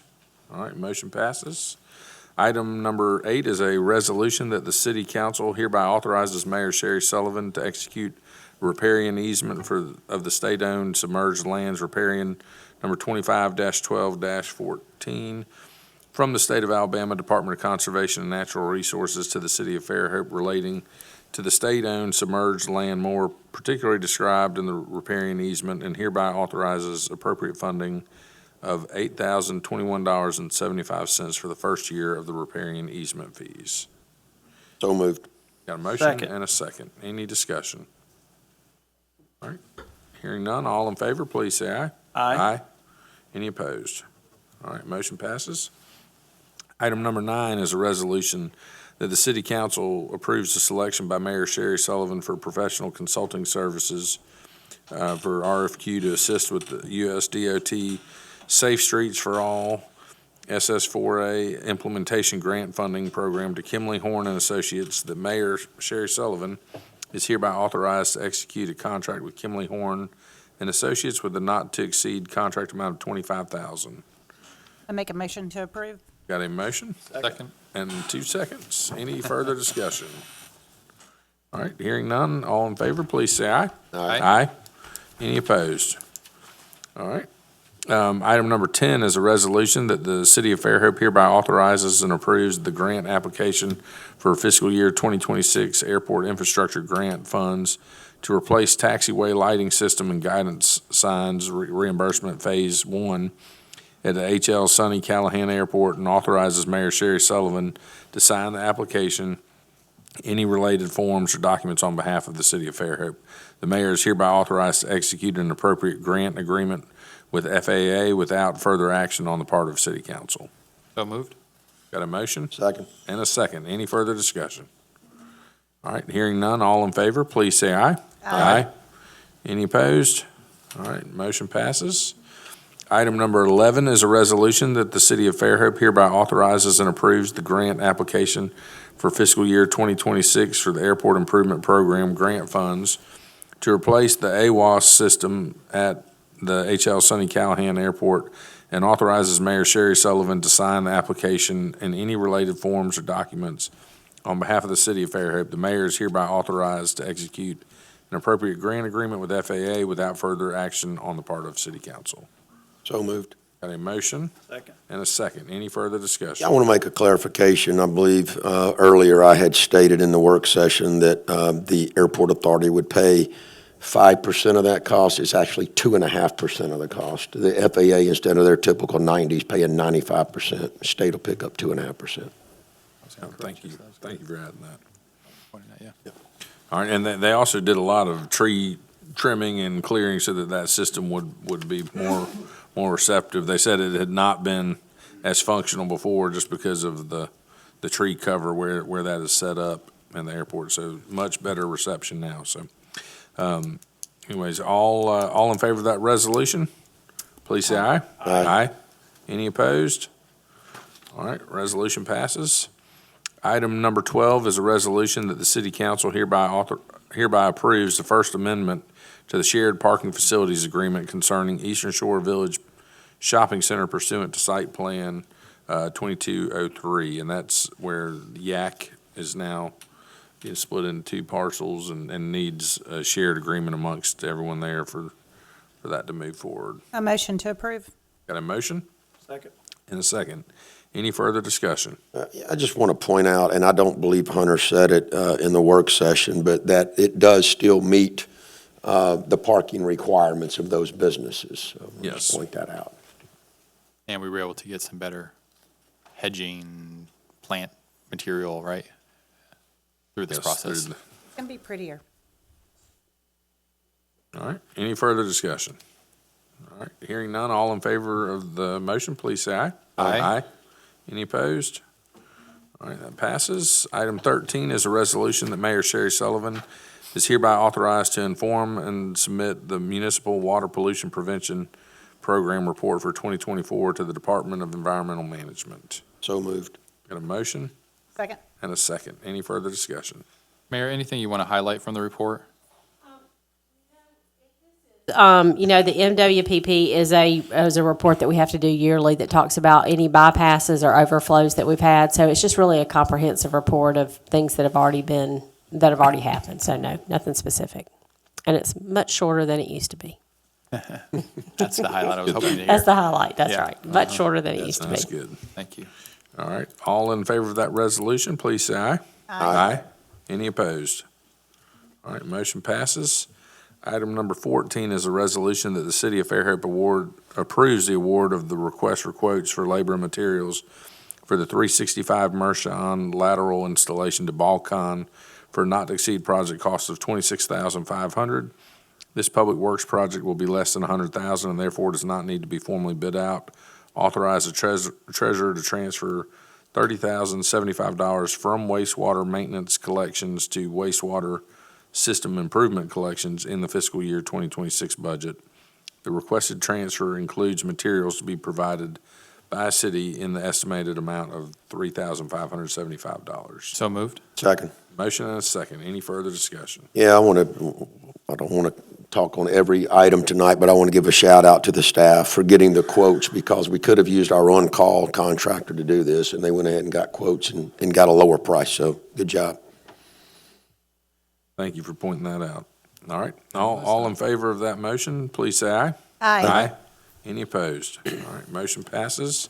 Item 15 is a resolution that the City Council authorizes the submission of a pipeline and hazardous materials safety administration grant to the U.S. Department of Transportation for the 2026 Natural Gas Distribution Infrastructure Safety and Modernization Grant Program for gas pipe replacement. The grant amount is approximately $14 million and will cover the remaining 4 phases of pipe replacement. Phase 1 and 2 are complete.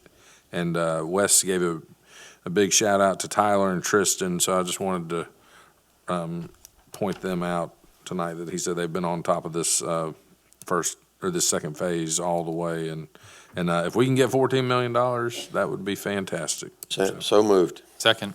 Motion and a second. Any further discussion? All right, hearing none, all in favor, please say aye. Aye. Any opposed? All right, motion passes. Item 16 is a resolution that the City of Fairhope approves the procurement of inventory for residential and commercial gas meters for the gas department to be purchased from Ed Young Sales Company as sole source distributor, exempt from formal bid pursuant to the Code of Alabama. Total amount of not to exceed $80,963.04. And it's under budget. I'll move to approve this under budget procurement. Second. All right, a motion and a second. Any further discussion? All right, hearing none, all in favor, please say aye. Aye. Any opposed? All right, motion passes. Item 17 is a resolution that the City Council approves the selection by Mayor Sherry Sullivan for professional engineering services for new sidewalks along County Road 13 from Sedgefield Drive to Fox Hollow and Pecan Park to Nichols Avenue to Sawgrass Consulting LLC, that Mayor Sherry Sullivan is hereby authorized to execute a contract with Sawgrass Consulting LLC with a not-to-exceed amount of $25,000. A motion to approve. Got a motion Second. and a second. Any further discussion? All right, hearing none, all in favor, please say aye. Aye. All right, motion passes. Item number 18 is a resolution that Mayor Sherry Sullivan is hereby authorized to execute a contract with Neil Schaefer for professional construction, engineering, and inspection CE&I services for the construction of new sidewalks along Parker Road with a not-to-exceed amount of $36,892.58. So moved. Got a motion Second. and a second. Any further discussion? All right, hearing none, all in favor of the motion, please say aye. Aye. Any opposed? All right, motion passes. I do want to point that out. That's an MPO project and paying for the majority of that sidewalk. Thank you for pointing That out. one and the previous project. Thank you for pointing both of those out. Item number 19 is a resolution that the City Council approves the selection by Mayor Sherry Sullivan for professional architectural engineering services for the James P. Nix Center West Porch Promenade repairs to the Cypress Coast Consulting. That Mayor Sherry Sullivan is hereby authorized to execute a contract with Cypress Coast Consulting with a not-to-exceed amount of $8,961.25, and authorizes the treasurer to transfer $8,961.25 from adult recreation professional services to adult recreation capital improvements in the fiscal year 2026 budget. So moved. Second. Motion and a second. Any further discussion? I believe this was going to be done in conjunction with the bathroom upgrades, so thank you. All right, we got a motion and a second. All in favor, please say aye. Aye. Any opposed? All right, motion passes. Item number 20 is a resolution that Mayor Sherry Sullivan is hereby authorized to execute a contract with Pyro Productions, Inc. for professional consultant for design and production of fireworks display for the 4th of July, 2026, with a not-to-exceed amount of $40,000 pursuant to the Code of Alabama Pyrotechnic Shooter Law. This is So the big moved. 250th anniversary celebration. We got a motion And a second. and a second. Any further discussion? All right, all in favor, please say aye. Aye. All right, motion passes. Item number 21 is a resolution that the city council approves contract amendment number 4 for bid for pest control annual contract with Wayne's Pest Control Services with an additional not-to-exceed annual amount of $858, and authorizes Mayor Sherry Sullivan to execute a contract amendment. The new contract total with a not-to-exceed annual amount of $14,426.68. Additionally, there is an initial fee of $144. And this So is moved. to address an ongoing issue. So, Second. motion and a second. Any further discussion? I'd kind of like to save the $858 and send Councilwoman Booth there to take care of the problem. I think she wanted to volunteer for that earlier. I wanted to volunteer for what? The rodent control, remember? Yep, rodent control. Oh, the rodent control. Yeah, I would like to have that job. Based upon size though, right? Yeah, depending on the size. All right. I'm going to get one stuffed and bring it over to your house.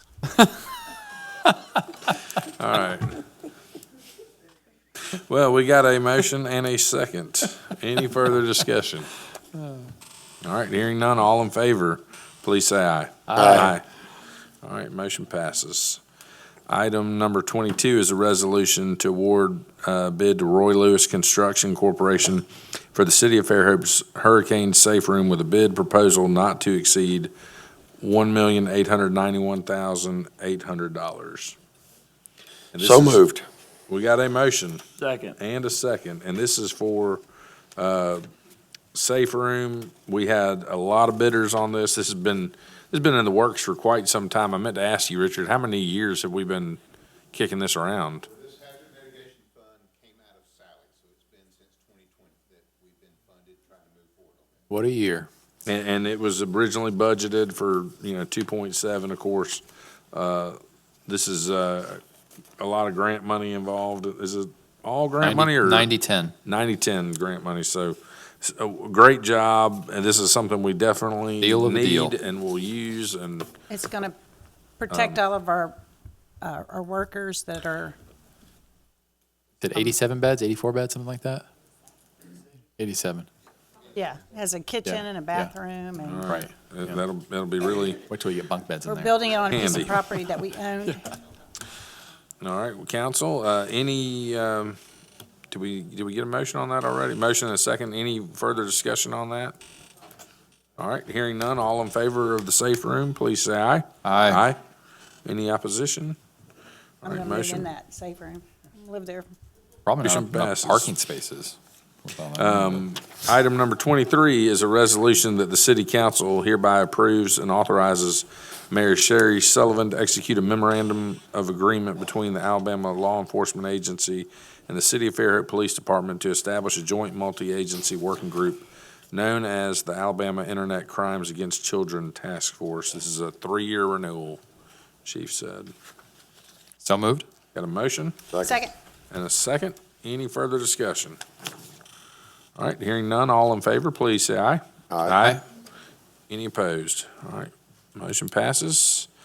Item 24 is a resolution that the City of Fairhope has voted to approve procurement of the installation of fiber optic cabling in the police facility from Network Cabling Services, Inc., and authorizes procurement based on the option allowed by the Code of Alabama with a not-to-exceed cost of $2,950. So moved. Got a motion? Second. And a second. Any discussion? All right, hearing none, all in favor of the motion, please say aye. Aye. All right, motion passes. Item number 25 is a resolution to award bid to Site One Landscape Supply LLC for Barnwell Youth Football Improvements, Lesco Carbon Pro G or equivalent, with a bid proposal not to exceed $7,185. So moved. Got a motion and a second, and Pat mentioned this earlier, this and the next item are all about getting that field prepped for sod for those new fields out there, so. Got a motion and a second. Any further discussion? How much more do you think you need to do for it? You got 38,000 left. You feel good about the 38,000 that's left after both these ones get passed? Yeah. All right. Any further discussion? All right, all in Need it. favor, please say aye. Aye. All right, next item, item number 26 is a resolution that the city of Fairhope approves the award of the request for quotes to Barnwell Youth Football Improvements to Pearl Valley RPM Accelerator or equivalent to Greenpoint Ag for a not-to-exceed cost of $6,600 per the Code of Alabama. Again, more prep for the moved. soil there. Second. Got motion and a second. Any further discussion? All right, hearing none, all in favor, please say aye. Aye. Motion passes. On to item number 27. This is a resolution that the city council hereby authorizes and approves the addition of one temporary director of golf operations golf professional position to the fiscal year 2026 budget to align with the retirement of the incumbent who will work with and train their replacement. This will be beneficial to the city as well as a new employee. The temporary position will expire by the end of fiscal year 2026, but hopefully we'll have somebody in place and trained prior to that. Make a motion to approve. Got a motion? Second. And 2 seconds. Any further discussion? I would just like to say that we're going to miss Bobby Hall, and I think he's going to be still a little part of the city, correct, Sherry? So we wish him well on his Yeah, I ventures. hope he enjoys his next phase, but he's done a good job out there. Done a real good indeed. job. All right. We've got a motion, a second. All in favor of that resolution, please say aye. Aye. Any opposed? All right, resolution passes.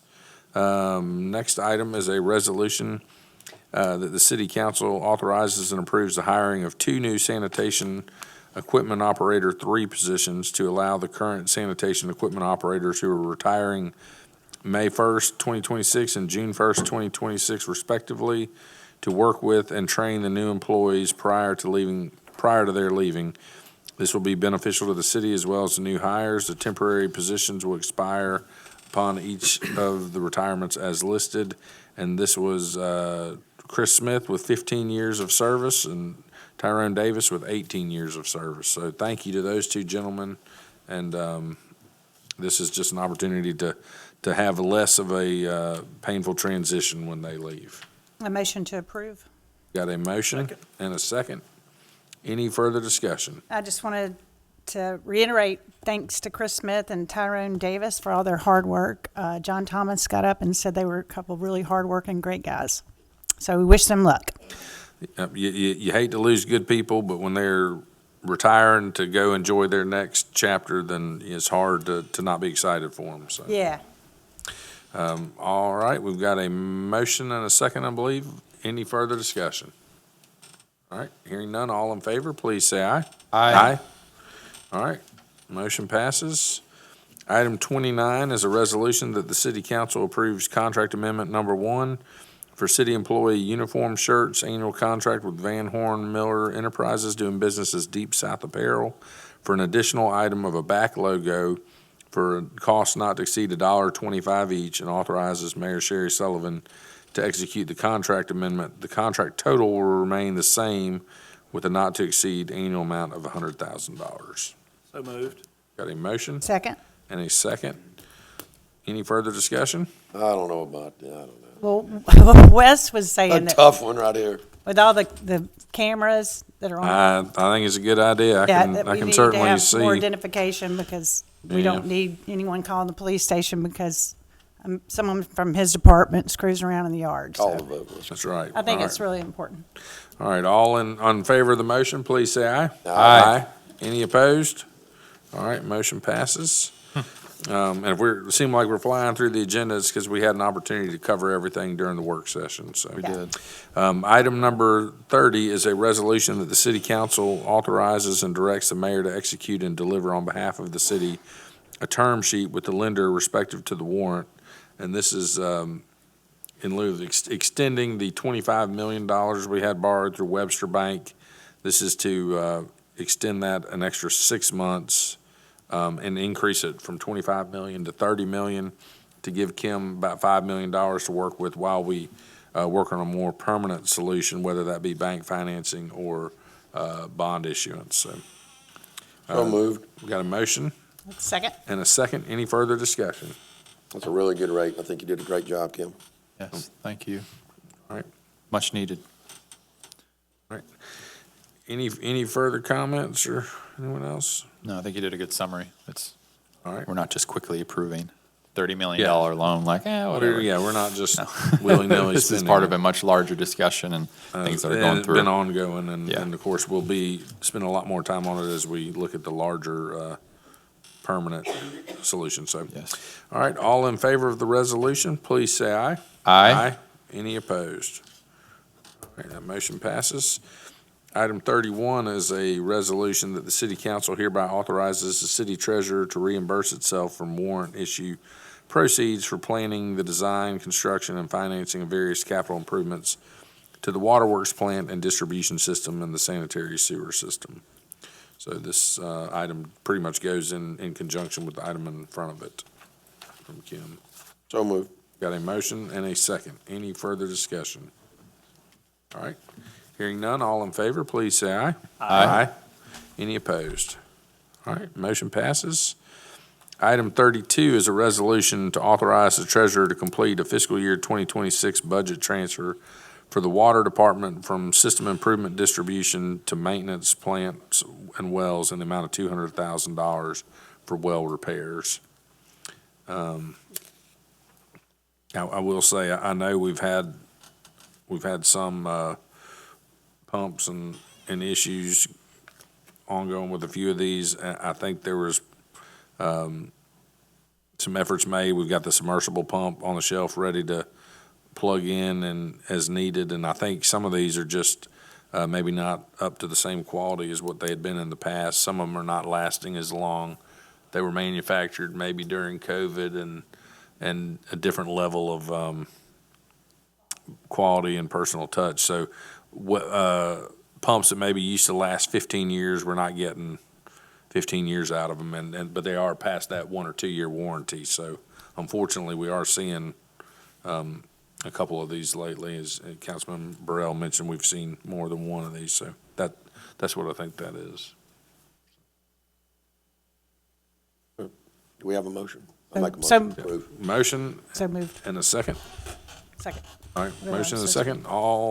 Any further discussion on that item? All right. Hearing none, all in favor of the resolution, please say aye. Aye. All right, motion passes.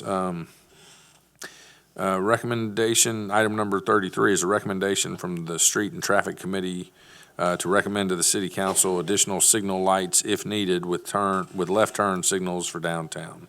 So moved. All right, we've got a motion. Second. And a second. Any further discussion? Thank you, Street and Traffic Committee. Looking forward to the recommendations. All right, we'll see where that goes. But all in favor of the resolution or the recommendation, please say aye. Aye. All right, anyone opposed? All right. Next, item 34 is a recommendation from the Rec Board to request that the City Council accept the most recent Phase 1 recommendations from Gonzalez and Strength and Associates as their final requirements of the GSA's contract with the City of Fairhope. Just to close that out, doesn't mean we're implementing Phase 1 yet, but we can thank Gonzalez and Strength for all their efforts and let them close out that phase of the contract. Make a motion to approve. Second? Got a motion and a second. Any further discussion?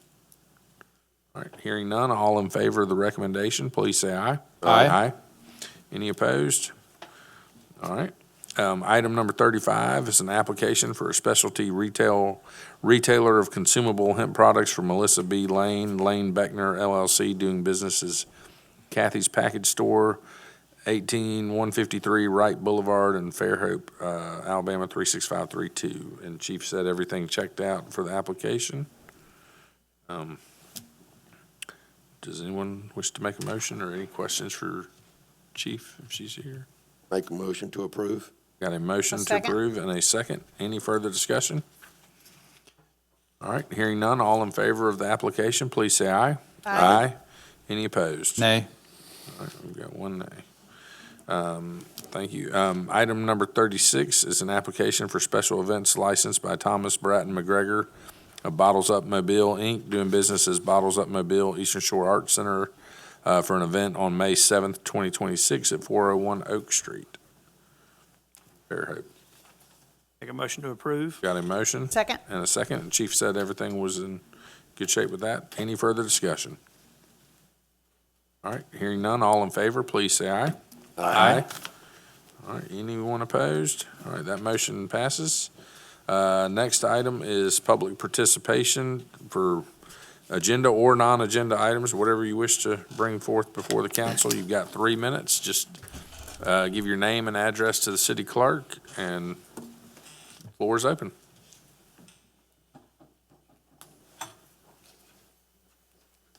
Evening. Lou Seamer, 116 Easton Circle. First of all, I want to thank everyone on the council. You do an awesome job. I've learned to respect and appreciate all of your service, as well as the mayor. The institutional knowledge of Mr. Burrell and Mayor Sullivan are a great asset to the city. And the new members, I like you. You seem to be a good fit. Kim does an awesome job with the finances. And I was going to speak about 30, 31, and 32 because I didn't understand all the municipal financial accounting issues. But Kim answered most of those for me. But I think in the spirit of transparency, I would like to know what our total indebtedness is to banks as more of a warrant, and what the total indebtedness is to the bond market if we have some of each at this point, and what the rates are on those notes and when they come due. I've really appreciated Mr. Burrell in the last several months. He's becoming much more of a hawk than I recognized, and I really appreciate that. And with transparency, we talk about 10 million for this and 10 million for that and 40 million for a wastewater treatment plant. And with borrowed money, that's not going to be 10 or 40 million bucks. What is the interest rate? Is that wastewater treatment plant going to end up costing us 42, 44, 45, or 6? Many of these projects aren't going to be completed within a short period of time, and there's going to be material cost overruns. So for transparency, I'd like to know some of the rates, the terms, and how much our borrowed money is costing us. We can't operate without it. When I asked Google what our annual budget was, it was $160 million. Well, I don't know that that's factual now. I don't know whether that was 5 years ago or whatever, but $40 million for a wastewater treatment plant would have been 25% of our annual budget. That was a wake-up call for me. I thank you for your time and attention, and once again, I appreciate all that you do. I want to answer one question. Your note, the one that we voted on tonight, 3.18%. Awesome. Yeah, it's a really Tim, great rate. Beyond an outstanding job. And we're earning about 3% on our money that's in the bank right now. We've also had some rates as low as, 1.8%, 2%. And that's where we currently have one note that's out there, and it doesn't make sense to refinance that, to roll this into, We're- because it's a little over 1% interest. So we're making money on the money. Yeah, and that note will finish, and that's on the water and sewer, and that will be paid out in 2031. So we're leaving that aside, and we have no bonds issued through municipal. So that's all the city has in debt until we're doing this. We have this loan we took out 2 years ago, looking at short term as financing, knowing we're gonna roll that into the full, and that's what we're doing now. That's what we're getting a bridge to get us through to around July. Okay. And it's making more sense right now. We're at the rates that municipal bond market maybe make more sense than a bank loan. And so, but we'll look at both options at the time when we go out is to fill some banks like we just did here. We're gonna fill some banks to really see what their rates would be. And can a bank go out 15 or 20 years? Okay. That's a big relief to me. I'm, in my 50 years in businesses, I can't tell you, I can't count the number of financial statements I read and tell you how many industries that was for. And my wife ran 23 banks. So we're kind of money people, numbers people. I was just I couldn't wrap my head around the municipal finances, and I didn't know what went on behind the secret door with Kim, but you're our lead. Yeah, you're in good hands, I can promise you. I'm the outsider coming in, and I'm learning, and all I see is good. So I think they're doing a fabulous job.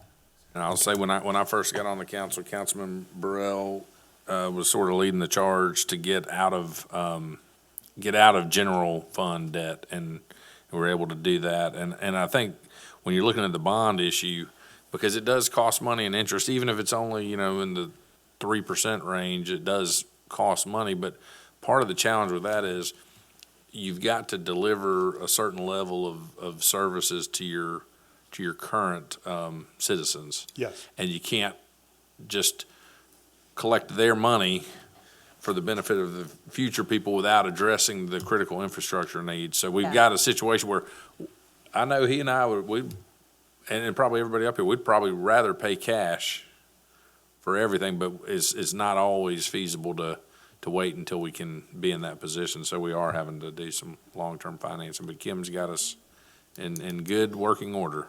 So we're Trying to get everything right for the future of be Fairhope. highly rated, hopefully, by the time we go to market. Well, understanding that we're making 3% off of our bank deposits, and we've got a loan in below 2%, it's much like we operate our home. Our mortgage rate is much lower than our investments. We'll never pay off our mortgage. It would be silly to do that.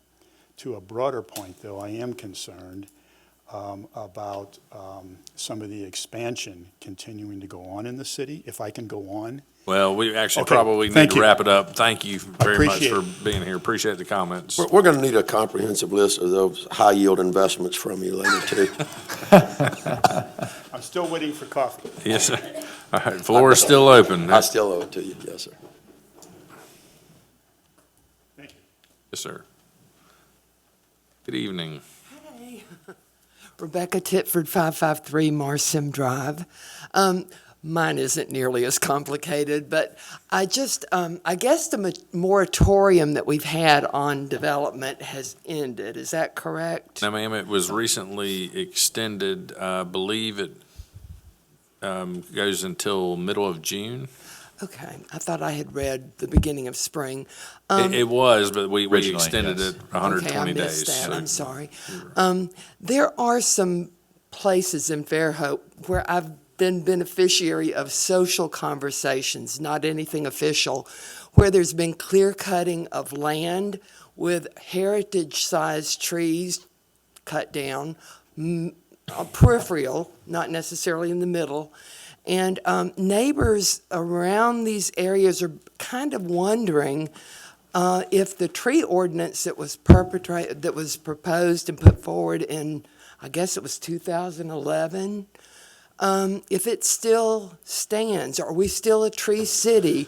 Do we still obey the ordinance guidelines? It's a pretty complex We do. ordinance. I've tried to read it and, get up to date before I came tonight, but I would just say maybe in light of transparency, which the mayor talked about tonight, it would be really nice if neighbors were notified in the area of when these clear cuttings are going to go on, which come up next to their property lines, because I think it raises questions of whether there are different standards for developers than there are for regular citizens to cut trees down.